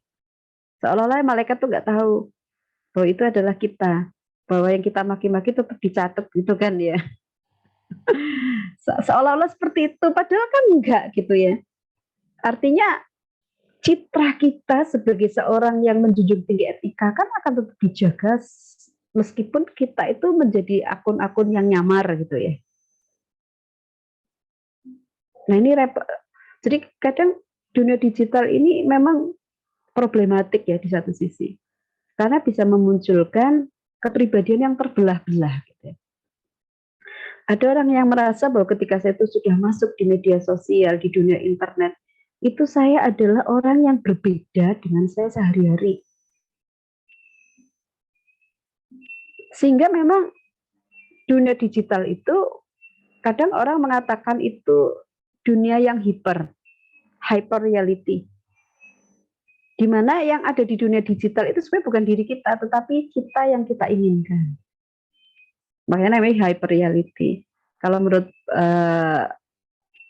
seorang filsuf Prancis, itu namanya simulacrum. Simulacrum itu adalah kalau di bahasa Indonesia ya simulasi. Pernah ada simulasi gempa gitu misalnya ya. Simulasi gempa, simulasi tsunami, itu kan kita berpura-pura sedang ada gempa, bagaimana penyelamatnya, itu namanya simulasi kan. Simulasi itu dunia kepura-puraan yang merujuk kepada dunia yang sebenarnya. Nah, di dunia internet itu kita itu sebenarnya adalah simulasi dari kita. Bukan kita yang real gitu ya. Bukan kita yang real. Sehingga akhirnya kadang persoalan etika itu dinomorduakan gitu ya. Nah, mungkin pada kesempatan ini saya pengen ngajak teman-teman bahwa dunia nyata, dunia digital, dunia maya itu seharusnya kita nggak ada gap. Walaupun memang itu juga oleh pola yang terjadi di dunia maya. Contohnya di Instagram itu ada filter ya. Bahkan di kamera kita itu kita suka membohongi diri sendiri gitu ya. Kan kadang kita kamera dengan wajah cantik gitu kan. Dan kita melihat wajah kita setelah di kamera tambah cantik. Dan kita bangga dengan kebohongan yang kita ciptakan sendiri. Lucu kan ya. Kan setiap orang memang ingin terlihat cantik gitu ya. Dan itu difasilitasi dengan fitur-fitur baik di kameranya, baik di Instagram yang ada filter-filter itu ya. Dan kita akhirnya terbiasa bahwa kita kaget melihat wajah kita yang sebenarnya gitu ya, ketika kita bercermin di kaca gitu ya. Kok aku ki ora ayu ternyata. Tapi kok di Instagram kok aku cantik banget gitu ya. Itu kalau fisik ya. Ternyata karakter juga begitu gitu. Kalau kita bercermin, ternyata saya tuh kalau di media sosial kok kayak bijak banget ya gitu. Saya tuh kalau di Instagram kok bisa posting baik banget, ternyata saya tidak seperti itu. Nah, coba kita menjadi diri kita yang apa adanya gitu ya. Termasuk dalam masalah etika.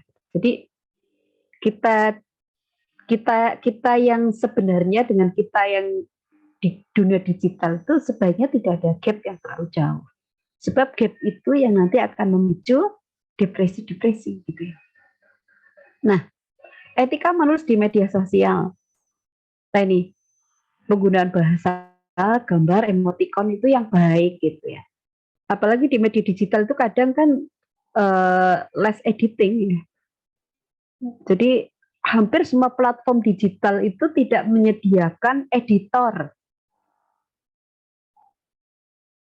Ya, jadi sehingga konten yang kita tulis itu nanti biasanya langsung di-approve dan kemudian terbit begitu saja. Itu di platform. Apalagi di media sosial yang kita sendiri yang meng-approve-nya gitu kan. Sehingga ada riset yang mengatakan bahwa sebenarnya media sosial itu bukan tradisi tulis, tapi tradisi lesan. Tradisi lesan yang meminjam aksara gitu ya. Nah, kalau kita nulis di media sosial itu tuh bahasa lesan gitu. Tapi pinjam aksara. Karena bahasa lesan dan bahasa tulis itu berbeda. Bahasa tulis itu ada tata bahasanya. Ada pengendapan, ada editing, ada sistematika. Nah, sekarang Bapak-bapak, Ibu-ibu di sini mungkin kita menulis di dunia digital mulai dari akun media sosial kita itu ya. Coba kita sekarang mengubah pola lesan menjadi pola tulis. Sehingga benar-benar kita itu tidak hanya meminjam aksara, tetapi kita menempatkan aksara di jalur yang sebenarnya gitu. Jadi bahasanya bahasa yang baik, gambar yang baik, emotikonnya juga yang baik gitu ya. Tidak memfitnah ya, merendahkan martabat orang atau membuli orang. Apalagi itu adalah orang-orang terdekat kita. Kadang kan kalau kita marah-marah dengan suami gitu ya, kita posting di medsos gitu ya. Padahal suami kita itu orang yang akan selalu dekat dengan kita. Loro hati tenan suami membaca tulisan-tulisan kita gitu ya. Tidak plagiat. Nah ini, tidak plagiat. Kalau kita akan sharing konten orang lain, kalau di media sosial kan memang tuntutannya tidak sebesar kalau kita nulis di konten-konten digital gitu ya. Kadang kita boleh sharing konten orang lain, kopas dan sebagainya. Etikanya minta izin. Minta izin. Izin sharing ya. Nah setelah share, tulis sumber aslinya gitu ya. Jadi sumber dari postingan Afifa Afra tanggal sekian-sekian. Gitu. Itu penting karena itu kayak nanti akan yang bertanggung jawab siapa atas tulisan itu. Kenapa kita itu kalau nulis itu harus mencantumkan referensi? Karena nanti akan ditelusur siapa yang bertanggung jawab terhadap tulisan itu. Oke, jadi referensi itu sangat penting ya. Sehingga kalaupun itu di media sosial itu mintalah izin untuk sharing konten dari orang lain. Tidak oversharing. Nah ini kalau untuk tulisan-tulisan yang sifatnya pribadi. Oversharing itu apa-apa di-share gitu ya. Menjaga privasi pribadi. hati-hati. Ketika di media sosial, di konten digital, kita itu sedang berhadapan dengan borderless words tadi ya. Jadi kita tuh dunia tanpa sekat gitu ya. Makanya kadang banyak orang yang pada kaget, kok postingku jadi viral ya? Setelah viral jadi gini macam. Kadang orang tidak menyadari loh, kok aku postingku bisa viral, dan kalau sudah viral itu dia tuh kayak kehilangan kehilangan privacy gitu ya. Nah, itu repot juga kan akhirnya. Menghargai privasi orang lain juga ya. Ini juga jangan sampai kita itu istilahnya, kadang teman-teman yang nulis kisah sejati ini hati-hati. Saya sering ditawarin, Mbak Fra, aku punya kisah sejati yang bagus gitu. Terus tulisan sendiri aku nggak mau bertanggung jawab gitu ya. Karena saya sudah pernah 2 kali kena kepak gitu ya. Sebenarnya bukan saya yang nulis ya, tapi konten yang diterbitkan di penerbit kami itu berurusan gitu, karena ada yang nulis gitu dan diterbitkan di buku kami, dan ternyata dia itu nulisnya kisah sejati gitu ya. Itu kita yang dimarah-marahin tuh. Ini nggak benar ceritanya. Nah, jadi kita harus menghargai privasi orang lain. Makanya saya lebih senang kalau novel berbasis kisah sejati itu dimix, gitu ya. Dimix dengan banyak kejadian, dan jangan terlalu fokus kepada satu tokoh yang ada di dunia nyata, karena itu bisa jadi akan jadi masalah serius. Nah, jangan lupa ya, ini persebaran pornografi itu juga harus dihindarkan ya. Kekerasan ya, konten yang menyinggung SARA, ada kecelakaan berdarah-darah, kemudian kita sharing, itu kan tidak etis gitu ya. Selalu tabayun atau klarifikasi terhadap pihak yang berkepentingan ya, penting banget. Ini plagiasi tadi sudah di atas ke. Saya sampai jam 9 ya Mbak Anggun ya. Iya Mbak, sampai jam 9. Oke. Ya. Kemudian nih, ini hard skill untuk konten kreator. Hard skill itu kita harus menggunakan fitur security dan safety pada gadget kita ya, itu sangat mudah ya. Kemudian memilah-milah dan memfilter info, mana yang fakta, mana yang hoax, mana yang disinformasi, mana yang framing gitu ya. Hoax, disinformasi dan framing itu beda ya. Kalau hoax itu sesuatu yang benar-benar bohong gitu ya. Kalau disinformasi itu informasi yang tidak tepat, gitu, yang keliru gitu ya. Mungkin tidak bohong, tapi tidak tepat gitu ya. Kemudian framing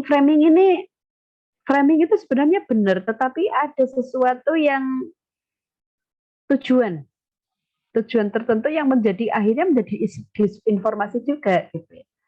Jadi framing itu kita membingkai sesuatu, diarahkan sesuai dengan keinginan kita, itu namanya framing. Kemudian ya kita harus memanfaatkan dan mengoptimalkan teknologi digital untuk belajar ya. Seorang penulis itu apa sih modal terpenting dari seorang penulis? Kemarin ada yang nanya begitu ke saya, anak SMA, Mbak, untuk menulis sebenarnya modal terpentingnya apa? Gitu. Saya jawab, modal terpentingnya adalah kamu punya info, kamu punya pengetahuan, kamu punya nyolet gitu. Karena anak SMA saya bilang kamu gitu. Kalau di sini kan Bapak Ibu sudah sepuh-sepuh ya, panjenengan gitu. Jadi orang yang punya informasi itu pasti akan bisa menjadi penulis yang produktif. Dan bagaimana bisa mendapatkan informasi? Ya belajar gitu ya. Belajar, baca buku, diskusi, observasi, research, dan sebagainya. Terus kepenulisan itu bagaimana? Kepenulisan itu skill. Cara membuat tulisan, cara membuat paragraf, cara membuat wacana, itu tuh skill yang itu bisa dilatih. Ya, bisa dilatih. Juga ini, memahami hukum di dunia internet, termasuk permasalahan hak cipta. Ini juga penting ya buat teman-teman. Jadi secara umum hak cipta di Indonesia itu dilindungi meskipun kita tidak mendaftarkan ke HAKI gitu ya. Siapa yang pertama kali memposting itu yang punya hak cipta. Makanya kalau kita posting itu dilihatkan, kalau kita punya blog tanggalnya dicantumin gitu ya. jangan dihilangkan karena nanti itu kan jadi bukti. Nah, ini posting tanggal berapa? Nah, kamu postingnya tanggal berapa gitu kan? Kadang kalau blog itu kan kadang tinggal kopas saja ya gitu. Ini blognya Mbak Anggun atau blognya Mbak Riza, Pak Riza gitu misalkan. Lihat dong siapa yang posting pertama kali gitu ya. Nah, itu buktinya di screenshot itu secara otomatis itu undang-undang hak cipta kita itu akan melindungi siapa yang pertama kali posting. Masalahnya kadang di apa namanya diambilnya langsung dari komputer langsung dari file itu ya kita di file itu kan ada tanggalnya gitu ya. Nah, itu kan kita bisa tunjukkan mana yang penting gitu, mana yang paling ya cuma ya ini permasalahan hak cipta ini memang permasalahan yang krusial gitu ya. Dan saya berharap pemerintah itu bisa lebih tegas lagi gitu, sehingga para content creator itu terlindungi. Tulisan saya itu nyebar entah kemana itu. Saya di blog saya kan ada 700-an tulisan. Kalau saya searching lah ada yang di blog ini, blog itu, blog ini.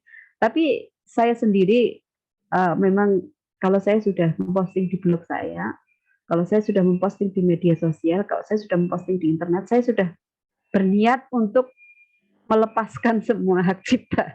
Biarinlah orang menjiplak ya nggak apa-apa, yang penting nanti dapat pahalanya saya. Tapi kan itu tidak benar ya, harusnya ada perlindungan. Nah ini soft skill untuk content creator juga sekilas aja ya. Ini lebih ke masalah mental ya, karena kadang dunia digital seperti yang saya sebutkan tadi itu juga punya peran terhadap pembentukan mental kita. Kadang kita tuh merasa dunia digital tuh terlalu keras gitu ya. Kadang kita tuh bahkan apalagi ibu rumah tangga yang mungkin Mbak Anggun sendiri pernah mengalami gitu ya. Hanya masalah perbedaan susu formula dengan susu ASI itu sudah. Oh iya Mbak itu. Moms war dulu ya istilahnya. Ya, moms war gitu. Di Indonesia itu apa-apa jadi war ya. Di Indonesia itu apa-apa jadi war, makanya kemudian ada polaritas di dunia politik itu ya sebenarnya itu wong yang sepele-sepele aja bisa jadi war, apalagi pilihan presiden gitu kan. Misalkan bubur ayam mau diaduk dengan tidak diaduk aja itu bisa war gitu ya. Kemudian ibu bekerja versus ibu rumah tangga itu bisa jadi war. Bumi datar versus bumi bulat jadi war. Semuanya diperdebatkan. Semua diperdebatkan dan kadang hal sepele itu memicu. Nah ini peran-peran penulis, makanya saya sebutkan di sini. Kita itu menjadi penulis itu harus menyatukan, gitu ya, harus tubuh usus saya gitu ya. Ada adaptability-nya itu kuat. Kita harus bisa beradaptasi dengan banyak perbedaan. Self control-nya juga kuat, jangan gampang marah gitu ya.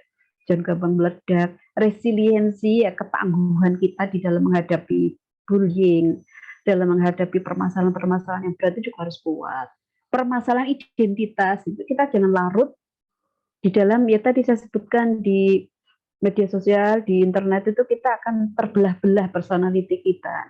Kita nih harus punya identitas yang kuat dan seterusnya ya. Nah, terakhir ya teknologi itu seperti pisau ya. Kadang pisau itu bisa untuk membelah tart. Kemudian kita sampaikan kepada orang kita cintai, gitu, I love you, gitu kan ya. Tapi pisau itu juga bisa untuk I hate you, untuk menusuk, membunuh orang gitu ya. Nah, jadi kita mau manfaatin pisau itu untuk I love you atau I hate you itu ya tergantung dari pilihan hidup kita dan juga kemampuan kita di dalam beradaptasi dengan banyak hal. Ya mungkin pas ini jam 9 ya. Thank you. Sampai jumpa di lain waktu.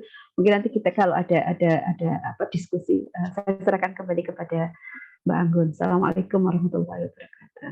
Waalaikumsalam warahmatullahi wabarakatuh. Alhamdulillah tepat waktu ya Mbak, selisih 1 menit saja. Ini sudah sangat bagus.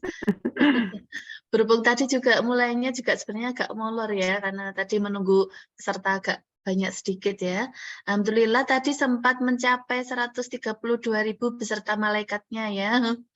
Tadi sempat 132 orang, mungkin ada kesibukan atau bagaimana, karena kan ya kami juga menyadari bahwa ini di jam aktif kerja begitu ya, Bapak Ibu punya aktivitas, tetapi jangan khawatir, nanti insya Allah materi lengkapnya atau mungkin tayangan lengkapnya akan disiarkan ulang pada saluran YouTube Dinas Perpustakaan dan Kearsipan Kota Blitar ya Bapak Ibu. Kemudian untuk link presensi sudah kami bagikan juga Bapak Ibu di kolom chat ya, untuk Bapak Ibu isi.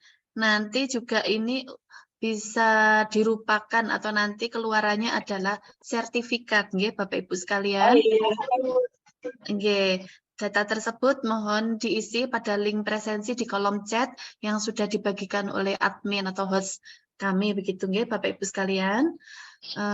Apalagi Mas Andri yang pengen diumumkan tadi? Sudah nggih? Oh, atau materi nanti bisa di Google Drive nggih. Oke, materi juga nanti kami akan share linknya di Google Drive. Nanti bila belum berkesempatan melihat link itu, nanti bisa japri narahubung ya, narahubung yang ada di flyer gitu Bapak Ibu sekalian. Nah, untuk setengah jam ke depan, paling tidak sampai jam 9.35, kami buka sesi diskusi atau sesi tanya jawab dengan dengan narasumber, bukan dengan Ibu narasumber.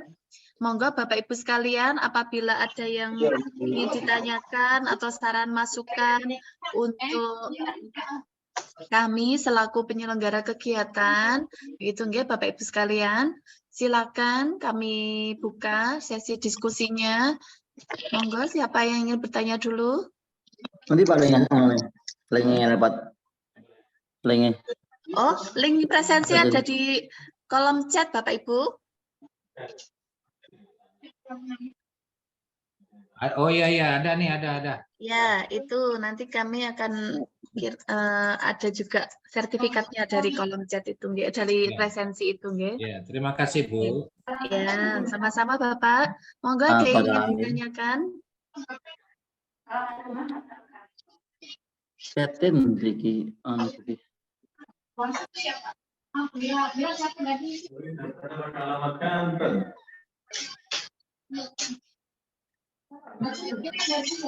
Atau ini saya lihat dulu chatnya ya.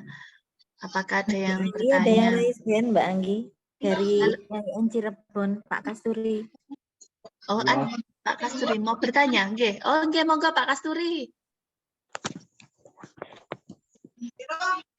Terima kasih Bu. Iya. Tanya. Assalamualaikum warahmatullahi wabarakatuh. Waalaikumsalam. Waalaikumsalam warahmatullahi. Allah ini berkah sekali nih pagi-pagi sudah Zoom. Pertama saya sampaikan terima kasih terutama kepada Ibu narasumber Bu Afifah dan para panitia. Ini waktunya sangat tepat sekali nih. Kalau durasinya sebentar itu kita nggak mikir Bu, sebab meninggalkan kerja itu tidak terlalu lama. Dan isinya begitu ya Pak. Dan ini isinya berbobot ini, Masya Allah. Ini terkait pertanyaan untuk Ibu Afifah. Bapak, mohon maaf ini agak dekat gitu, guys, karena suaranya kurang jelas, terdengar tapi kurang jelas, guys. Siap. Ini terkait pertanyaan untuk Ibu Afifah, narasumber, bahwa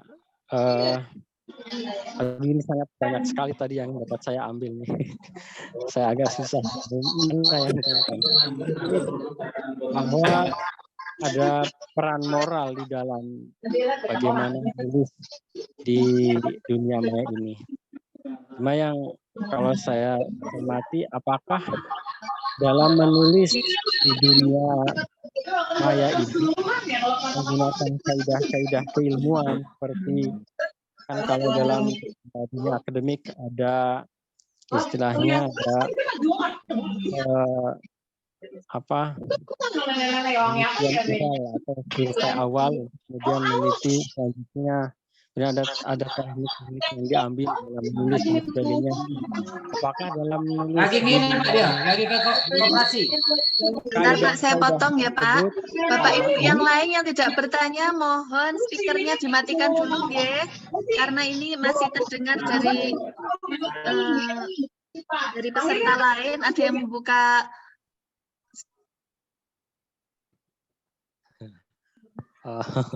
ini siap.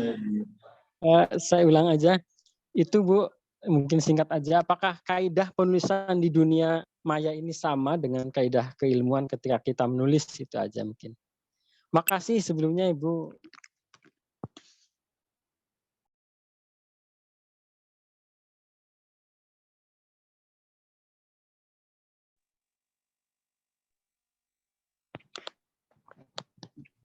Nggak ada suaranya. Oh, maaf Mbak Yeni ya, terima kasih Pak Kasturi. Apakah ini Mbak Yeni, saya kembalikan kepada narasumber, apakah satu pertanyaan dijawab atau bagaimana Mbak Yeni? Sebentar, saya tadi sempat terpental nih. Jadi Oh gitu, tidak mengikuti itu pertanyaannya tadi gimana ya? Iya, monggo Pak Kasturi, diulangi lagi. Maaf ya Pak. Tadi enggak apa soal kaidah kepenulisan di dunia digital dengan dunia ini ya, kalau tadi nggak salah. Oh iya, betul Pak Bu, Mbak Yeni. Oke. Gimana? Mau langsung dijawab atau ditampung? Oke, gimana? Satu dulu gitu aja ya, dijawab satu. Ya langsung dijawab satu-satu aja ya. Oke, monggo. Iya, mohon maaf ini saya internetnya tadi di laptop kok agak error. Jadi saya pakai HP nih. Jadi untuk kaidah kepenulisan sebenarnya itu tergantung dari genre-nya ya Pak ya. Karena di dunia digital pun sekarang tulisan-tulisan ilmiah kan juga masuk ya. Sekarang rata-rata jurnal-jurnal ilmiah itu sekarang sudah konsepnya digital. Sudah ada OJS itu ya. Bahkan sekarang hampir semua tulisan-tulisan ilmiah, jurnal sekarang sudah jarang yang dicetak ya. Rata-rata terbit secara online.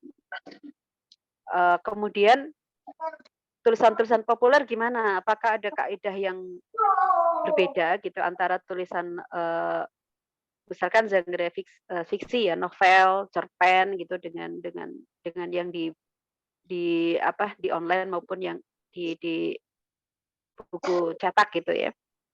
Secara umum kaidahnya sama ya, namanya novel itu seperti itu, namanya cerpen itu seperti itu. Cuma memang kalau di dunia digital ya tadi itu ada tuntutan-tuntutan yang harus dipenuhi agar tulisan kita itu bisa mudah untuk dipahami para pembaca gitu ya. Salah satunya tadi itu psikologis orang pembaca dunia digital itu rata-rata dia itu orang yang tadi itu ya. Biasanya dia orang yang susah untuk fokus gitu. Sehingga akhirnya kadang kita harus bagaimana kita melayani para pembaca seperti itu sehingga dia bisa membaca tulisan kita dengan baik. Walaupun beberapa media itu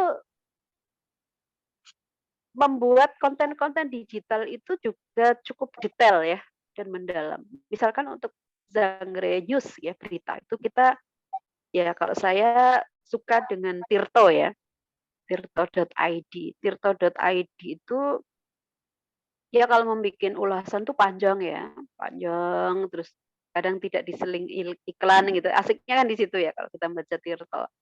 Sehingga kadang bagi orang pembaca-pembaca tertentu yang mungkin sudah level orang yang memang membutuhkan informasi itu tuh sangat memuaskan gitu ya. Sangat memuaskan. Berbeda kalau Tribun ya. Saya tuh kadang menghindari Tribun News, grupnya Tribun. Maaf di sini ada wartawan Tribun enggak? Kalau Tribun tuh kadang mumet saya tuh baca berita dari Tribun. Kadang ya tapi kadang sebagian pembaca kita mungkin hanya membutuhkan seperti itu yang satu paragraf satu kalimat nanti baru dapat 5 kalimat sudah klik halaman berikutnya gitu kan. Ya tidak ada keseragaman sih ya. Mungkin masing-masing portal berita aja kadang menerapkan kebijakan yang berbeda-beda. Kalau menurut saya tergantung ininya sih, tergantung kita mau nulis di platform mana gitu.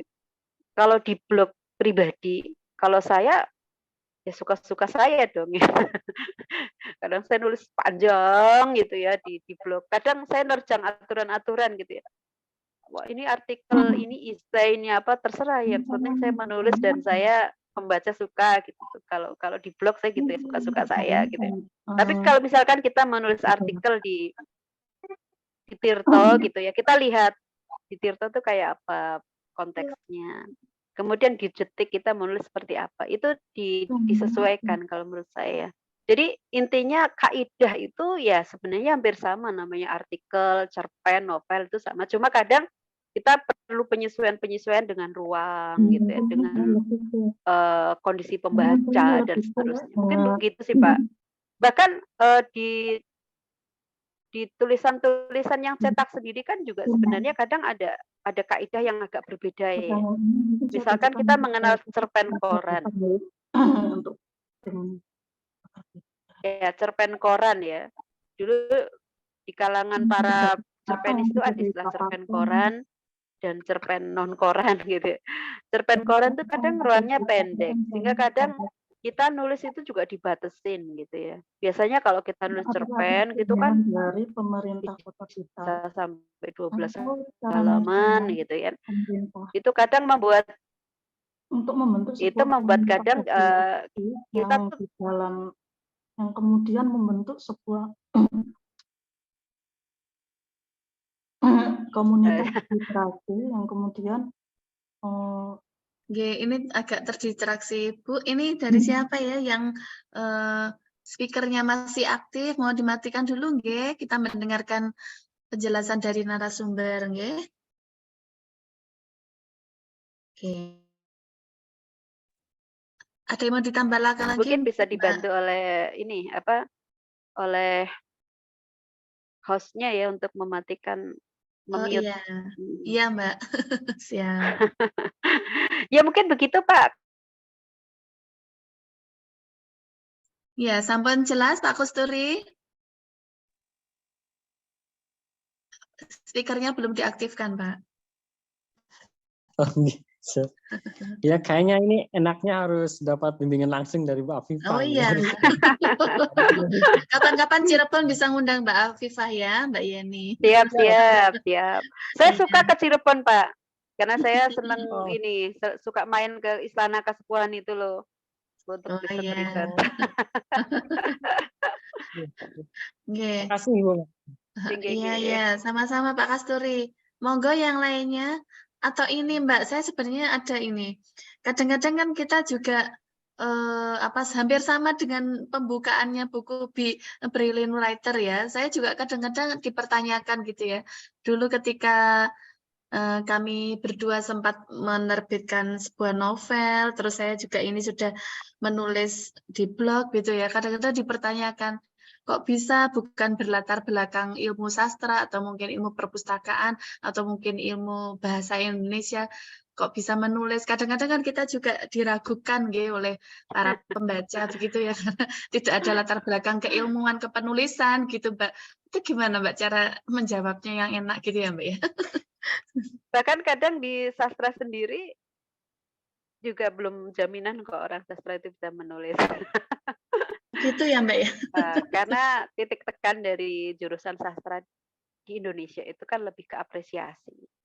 Bagaimana dia membuat kritik sastra, bagaimana dia mengapresiasi sebuah karya sastra, dan bagaimana dia mensupport sebuah karya sastra bisa menjadi lebih baik gitu. Ini jawaban ini saya dapatkan langsung dari Prof. Suminto ya, Sayuti Suminto ya. Dia guru besar dari UN ya, ketika ditanya itu jawabnya begitu. Tetapi sekarang sepertinya fakultas-fakultas sastra itu sudah berubah ya. Baru kemarin sekitar sebelum Lebaran, sebelum puasa, saya diminta dari Fakultas Sastra jurusan sastra Indonesia di UNS itu untuk melatih mahasiswanya penulisan gitu ya, penulisan kreatif. itu di 5 pertemuan ya. Saya heran, emang nggak ada dosen yang bisa ini ngelatih gitu ya. Bukannya sastra itu adalah gudangnya gudangnya para ini ya, para harusnya kan mereka yang melatih sendiri bukan ngambil dari profesional gitu. Ya jawabnya karena memang di sastra kita tidak belajar bagaimana menulis sebuah karya sastra. Kita belajar mengapresiasi, mengkritik, ya membuat sebuah apa namanya kajian-kajian tentang sastra. Dan saya sangat bersyukur karena UNS kemudian membuat apa istilahnya forum tersebut sehingga memang saya seharusnya memang namanya jurusan sastra dia harus punya ruang yang khusus ya untuk bagaimana mengajari mahasiswanya itu untuk bisa bisa prigel dan pintar juga di dalam menulis. Jadi sebenarnya tidak harus orang sastra yang bisa nulis. Profesi apapun bisa gitu ya. Profesi Ya, apapun bisa jadi penulis gitu. alhamdulillah berarti masih terbuka nggih Mm, untuk semua kalangan nggih kepenulisan itu iya, nggih. Nggih, sangat Mbak. mungkin. Iya. Nggih, Mbak Afra, terima kasih. Kemudian ini kami juga mendapatkan ini ya, mohon maaf agak terlambat menandai. Jadi ini ada 3 nama. Salah satunya raise hand eh, dari peserta yang bernama Kung ya. Apakah ingin bertanya, Pak?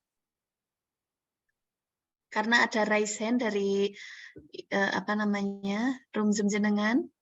Nggih, Ya, monggo perkenalan Pak, saking pundi, siapa namanya asli? saya Sabtono dari Blitar, Mbak Ranto Anggun. Dari Blitar mawon niki nggih, monggo Nggih, Pak. Ada yang mewakili mau Blitar. disampaikan? Terima kasih banyak untuk kesempatan untuk menyampaikan mungkin sharing saja. Terima kasih untuk Perpustakaan Kota Blitar sudah banyak membantu kami. Tapi di titik ini saya sebelum ke Bu Afifah nih, saya hanya memberikan apa ya saran saja kalau model trik dan ini kalau yang dilakukan sama dinas ini mbok ya yang tepat sasaran gitu maksudnya. Maksud tepat sasaran sekali-sekali trik dan intrik terkait dengan sistem penulisan itu tidak secara umum, secara global yang diikuti oleh teman-teman dari berbagai kalangan, paling tidak fokusnya ini ditujukan untuk siapa gitu. Paling tidak guru SD lah paling tidak, sehingga dari level ini jelas yang mau diberikan pemahaman dan pengetahuan itu akan jelas. Kalau secara umum ini udah ahli-ahli nulis dari UIN ada, dari anu ada kan begitu. Paling tidak ya sekali-sekali dinas kota itu melatih kepala sekolahnya itu buat nulis. Siap, Pak. Kalau kepala sekolahnya udah ada greget nulis, guru-gurunya mesti greget nulis itu anak-anaknya itu. Sehingga dari materi ini jelas yang mau dilatih siapa. Kalau yang hadir-hadir ini kelihatan sudah ahli-ahli. Gitu. Untuk Mbak Fifah, mohon maaf. Untuk yang jenengan tulis-tulis seperti itu, kira-kira apa ya target dari tulisan penjenengan itu lebih banyak ke umum atau ke seperti apa novel-novel yang terus terkait dengan teknis karakteristik yang mau dimunculkan di novel-novel yang penjenengan tulis itu lebih banyak ke tipe yang seperti apa? Terima kasih Bu, mohon maaf. Oke, langsung saya jawab nih Mbak Anggun.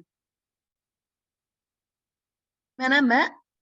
Langsung saya jawab ya. Nggih, mboten napa-napa dijawab Nggih, mawon. matur nuwun Mas Kung. Yang kakung namanya. Jadi kalau saya memang menulis itu sebenarnya saya pada awalnya itu tidak ada target khusus ya. Cuma karena mungkin orang itu kan menulis itu kan biasanya berdasarkan kecenderungan ya. Berdasarkan hobinya, berdasarkan kecenderungan, dan juga mungkin berdasarkan apa-apa yang dia sesuatu yang menjadi hobinya, sesuatu yang menjadi concern-nya, sesuatu yang menjadi apa namanya, mungkin latar belakang keilmuan dan sebagainya. Sehingga novel-novel saya mungkin kalau panjenengan itu searching di Google Scholar ya, mungkin Afifa Afra itu ya, itu novel-novel yang dibahas oleh para akademisi itu kebanyakan adalah novel-novel bertema sejarah, keperempuanan, dan lingkungan gitu ya. Saya juga baru menyadari, gitu ya. Ya kadang tulisan itu kan biasanya hasil dari alam bawah sadar. Ketika kita menulis apa itu kecenderungan itu kadang muncul begitu saja kan. Ternyata pola pikir saya kemudian dipetakan oleh para akademisi itu di 3 hal itu. Jadi bahkan ada yang mengatakan Afifa Afra itu feminis.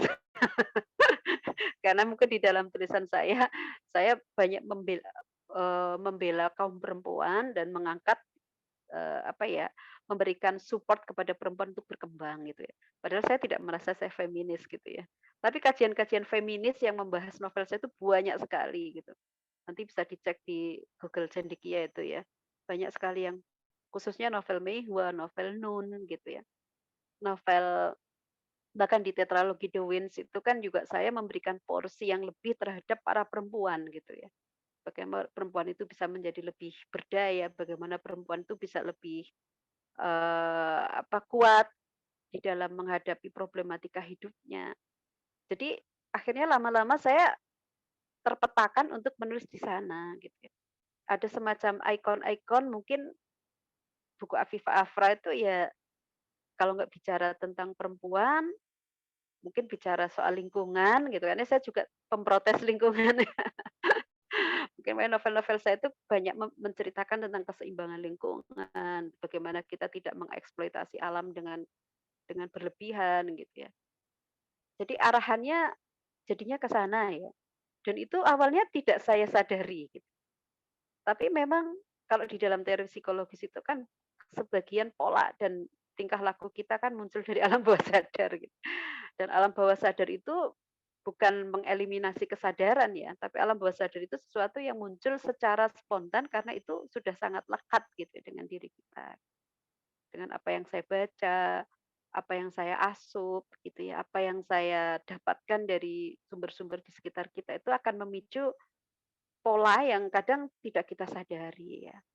Jadi kalau ditanya sekarang basis pembacanya saya siapa gitu. Basis pembaca saya kebanyakan sekarang mungkin anak-anak dewasa muda ya, dewasa muda mungkin usia 20-an sampai mungkin maksimal ya 40-an gitu. Walaupun sekarang juga banyak yang di atas 40 itu membaca tulisan-tulisan saya. Sehingga memang saya dulu saya nulis remaja ya. Dulu saya pas awal-awal saya menulis itu saya banyak menulis remaja, tapi ternyata pembaca saya itu ngikutin karya saya sampai sekarang. Dan yang dulu remaja, sekarang itu sudah kayak Mbak Anggun ini. Sudah mungkin usia Sudah emak-emak 30, rempong. 40. Dan ternyata saya mengikuti mereka, dan mereka mengikuti saya, itu yang unik ya. Sehingga kemudian ada semacam, apa ya namanya, perkembangan ketika saya bertambah tua, dia juga bertambah tua. Dan mereka ngikutin gitu, lucu banget ya. Jadi dulu yang membaca karya saya dulu kan ada serial Elang ya, ketika saya masih remaja saya nulis serial Elang. Itu sekarang juga membaca tulisan saya yang The Hope Island yang tebalnya 700 halaman gitu. Dan mereka enjoy saja. Tapi anak muda yang mungkin sekarang SMA itu kesulitan untuk ngikutin gitu ya. Jadi ini pola apa ya? Mungkin gejala apa? Mungkin teman-teman yang di akademisi bisa menelitinya. Ketika seorang pembaca itu mengikuti perkembangan pola pikir dari penulisnya dan mereka menua bersama.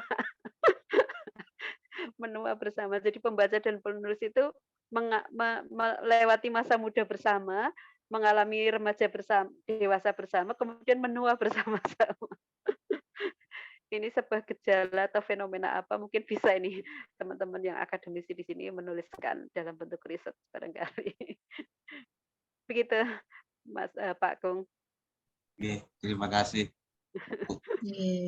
Terima kasih Bapak atas pertanyaannya. Oke, Bapak Ibu, sebelum saya membuka kolom pertanyaan lagi, ini saya mencoba menjawab yang dari kolom chat ya, meskipun tidak semua. Ini untuk dijawab Mbak Yeni atau Mbak Afra. Ini dari Ibu Hani Rohmawati, Mbak Afra. Jadi ada pertanyaan dari beliau, misalnya ada ide serupa, namun tidak sengaja dengan bahasa berbeda, apakah termasuk plagiat, Mbak Yeni? Monggo dijawab. Iya, ini yang kemarin ramai didiskusikan ya. Karena sekarang ada film Buya Hamka yang lagi rame gitu ya. Nah, Buya Hamka ini juga tempat karya-karyanya ini jadi perdebatan. Karena tenggelamnya kapal Van der Wijk itu dianggap memplagiasi sebuah karya dari Prancis gitu ya. Cuma kemudian terdapat pembelaan gitu ya bahwa tidak mungkin tenggelamnya kapal Van der Wijk yang sangat kental nuansa Minangnya itu memplagiasi karya dari Prancis gitu ya. Ya memang kemiripan-kemiripan itu sesuatu yang sangat mungkin terjadi ya. Kadang kemiripan itu ada yang disengaja, ada yang tidak sengaja. Kalau menurut saya plagiasi itu adalah sebuah hal yang dilakukan dengan sengaja gitu ya. Jadi memang dia itu menjiplak gitu ya, menjiplak. Kalau itu kemiripan-kemiripan yang terjadi tidak disengaja, menurut saya itu bukan plagiasi. Dan kalau sekarang ada indeks similarity ya, enaknya kan di situ. Zamannya Buya Hamka dulu belum ada Turnitin. Belum ada Turnitin sehingga kemudian ada belum bisa dibuktikan dengan indeks similarity gitu ya. Kalau sekarang sudah ada Turnitin, biasanya kalau jurnal itu kan semakin tinggi jurnalnya, Turnitinnya semakin rendah gitu ya. Mungkin kalau kayak jurnal internasional itu sekitar 10 atau 15 gitu maksimal. Kalau dalam negeri mungkin 20 sampai 25. Ya kita pakai patokan itu adalah karena tidak mungkin kita itu menciptakan karya yang original. Walaupun kita berusaha untuk itu, pasti akan ada kemiripan-kemiripan, ada apa ya, sesuatu yang mirip. Misalkan saya menulis ini ternyata hampir sama dengan yang lain. Yang penting pertama kita tidak tidak disengajakan untuk menjiplak gitu ya.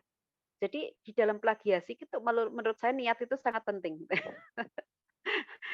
Kan inamal a'malu niat gitu ya kalau di dalam hadis. Dan ini berlaku untuk plagiasi gitu ya. Artinya orang yang meniatkan diri untuk memplagiasi, kemudian dia ngutak-atik dikit biar tidak mirip, ya itu niatnya udah dapat gitu, niat memplagiat gitu. Tapi kalau kita memang niatnya tidak plagiat, kemudian kita nulis ternyata ada kemiripan, itu insya Allah nggak plagiat. Apalagi kalau kemudian dihitung indeks similarity-nya ternyata di bawah 20 gitu ya. Berarti itu hanya sekilas-sekilas saja ya, ada kemiripan. Jadi nggak usah takut berkarya ya, nggak usah takut juga untuk dianggap oh ini plagiasi dan sebagainya gitu. Asal niat kita itu tidak memplagiat gitu ya. Dan kemudian di Turnitin ternyata indeks similarity-nya itu di bawah 20 ya, di bawah 25 lah itu. Insya Allah kita tidak plagiat. Bahkan kadang kita mikir gimana ya, misalkan di dalam karya ilmiah itu kan bahkan kita harus merujuk ya setiap tulisan kita, setiap opini kita kan harus ada dasar. Nah, berarti kan kita harus merefer sesuatu gitu ya, dengan mendalam. Bahkan ada seorang apa namanya tokoh namanya Julia Kristeva ya, dia punya teori namanya teori intertekstual. Jadi menurut Julia Kristeva itu nggak ada namanya karya original, karena karya itu sebuah karya itu hasil pembacaan karya yang lain gitu ya. Ya enggak sih gitu ya. Sebuah karya itu muncul dari pembacaan kita atas karya-karya orang lain gitu. Sehingga kemudian ada hubungan antar teks satu dengan teks yang lain. Tapi sebisa mungkin kita berusaha untuk tidak menciptakan karya yang diniatkan benar-benar memplagiasi. Ada satu rumah produksi di Indonesia yang proses kreatifnya menurut saya agak cacat ya secara kreativiti. Saya nggak usah sebut nama ya. Ya cuma rumornya begitu gitu. Saya mendengar langsung informasi dari orang-orang yang terlibat di sana. Jadi dia itu kalau mau bikin sinetron itu dia akan menonton beberapa karya dari film-film barat, film-film India, film-film apa. Nanti akan akan dicuplik sini, dicuplik sini, dicuplik sini, sehingga kemudian jadi yang baru gitu ya. Kalau menurut saya mungkin ya mungkin itu tidak masuk kategori plagiasi, tapi itu cacat kreativitas ya. Kalau dalam istilah dunia kreatif itu namanya epigonisme. Epigonisme. Epikon, Mbak ya. Nah, epigon itu menurut saya tidak etis gitu ya, tidak etis. Dan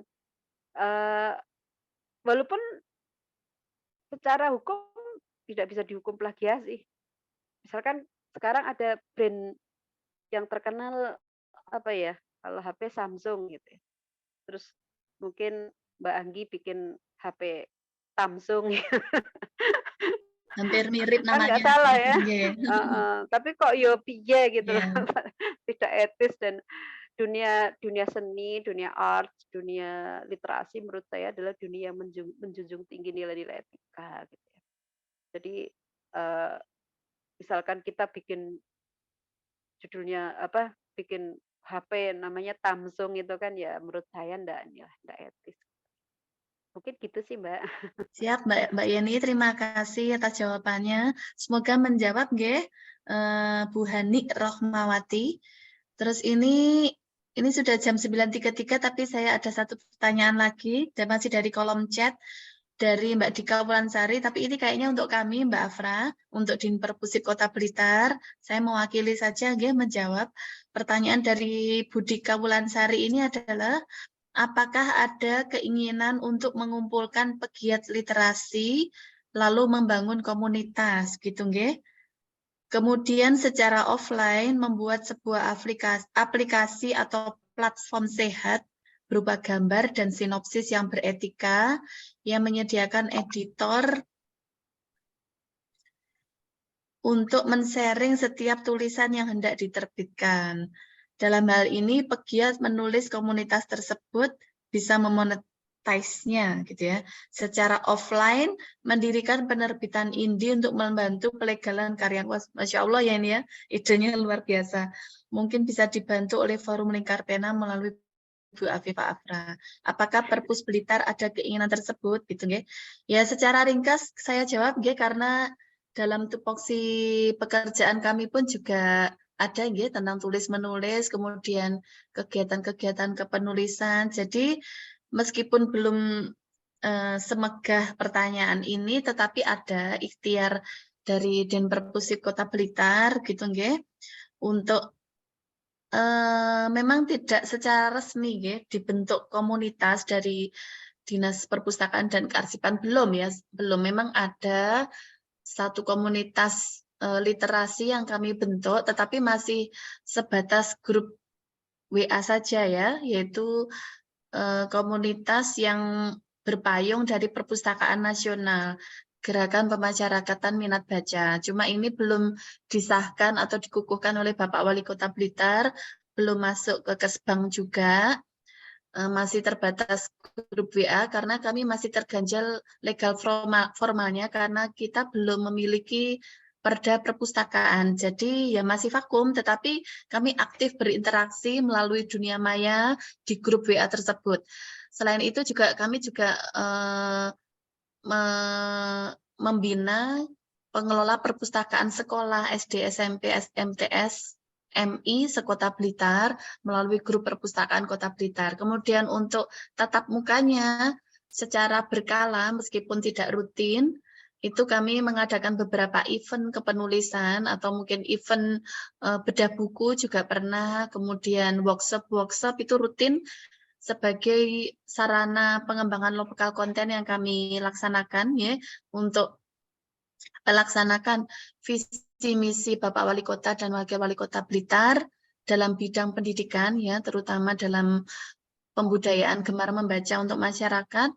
Ini workshopnya secara berkala, secara rutin kami laksanakan workshop penulisan naskah pendek. Jadi naskah pendek itu kan macam-macam ya Bapak Ibu sekalian.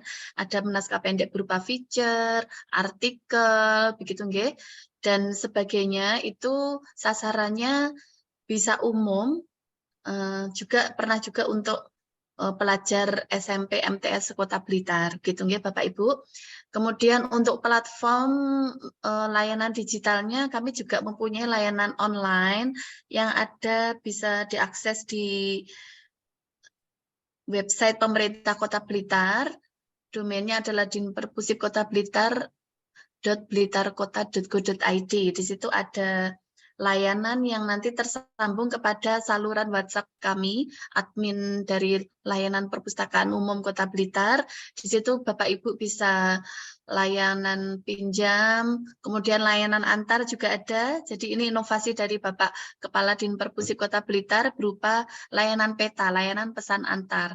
Jadi pesan melalui nomor tersebut, kemudian kami antar gratis Bapak Ibu selama masih dalam wilayah Kota Blitar di 3 kecamatan ya. Jadi Kota Blitar memiliki 3 kecamatan, 21 kelurahan. Insya Allah akan diantar langsung ke tempat jenengan ya dengan syarat dan ketentuan berlaku ya, terutama sudah mempunyai kartu anggota dan sebagainya, nanti bisa dilihat pada website tersebut ya Bapak Ibu. Kemudian untuk aplikasinya insya Allah kami sudah mempunyai 2 layanan e-book ya.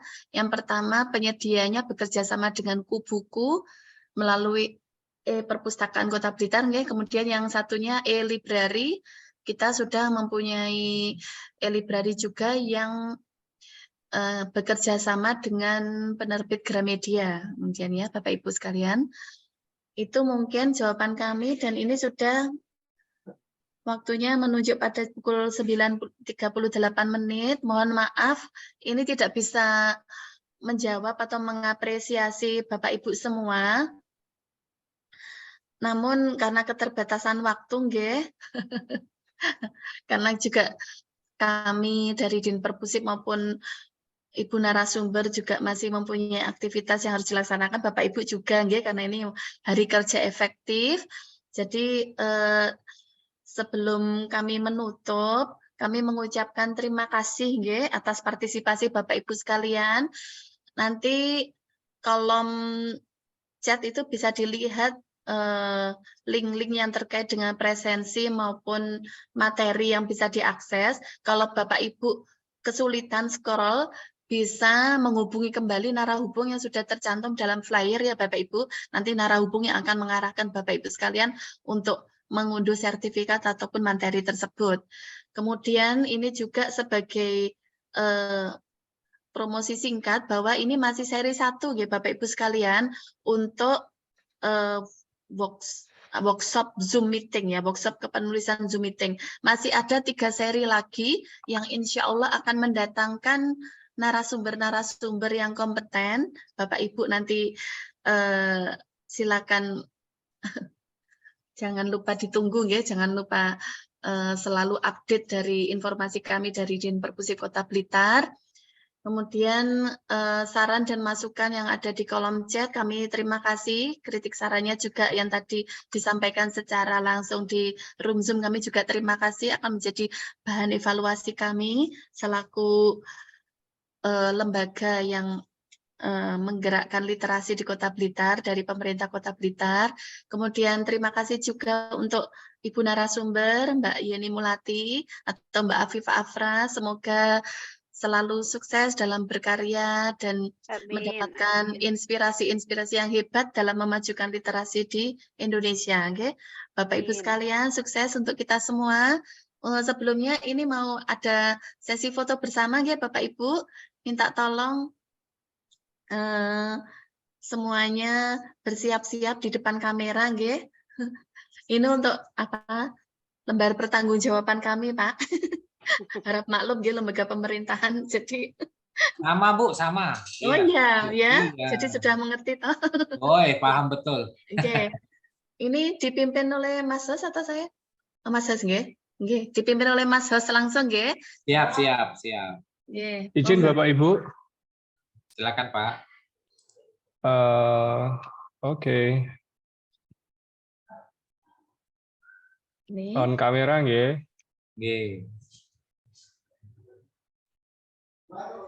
1, halaman kedua, 2, 3, 4, 5, 6. Terima kasih Bapak Ibu. Oke, Terima sama-sama. kasih. Terima Kita beri aplaus kasih. untuk Terima kita kasih, semua. panitia.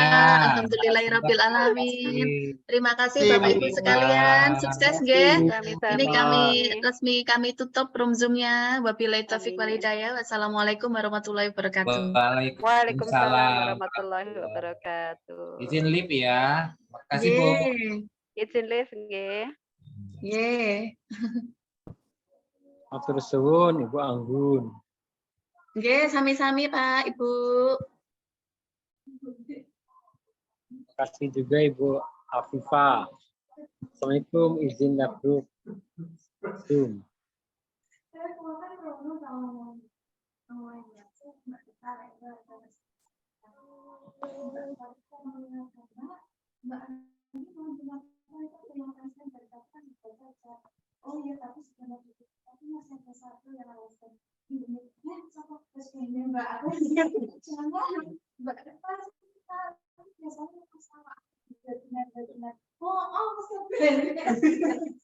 Oh, lah aku bingung milih loh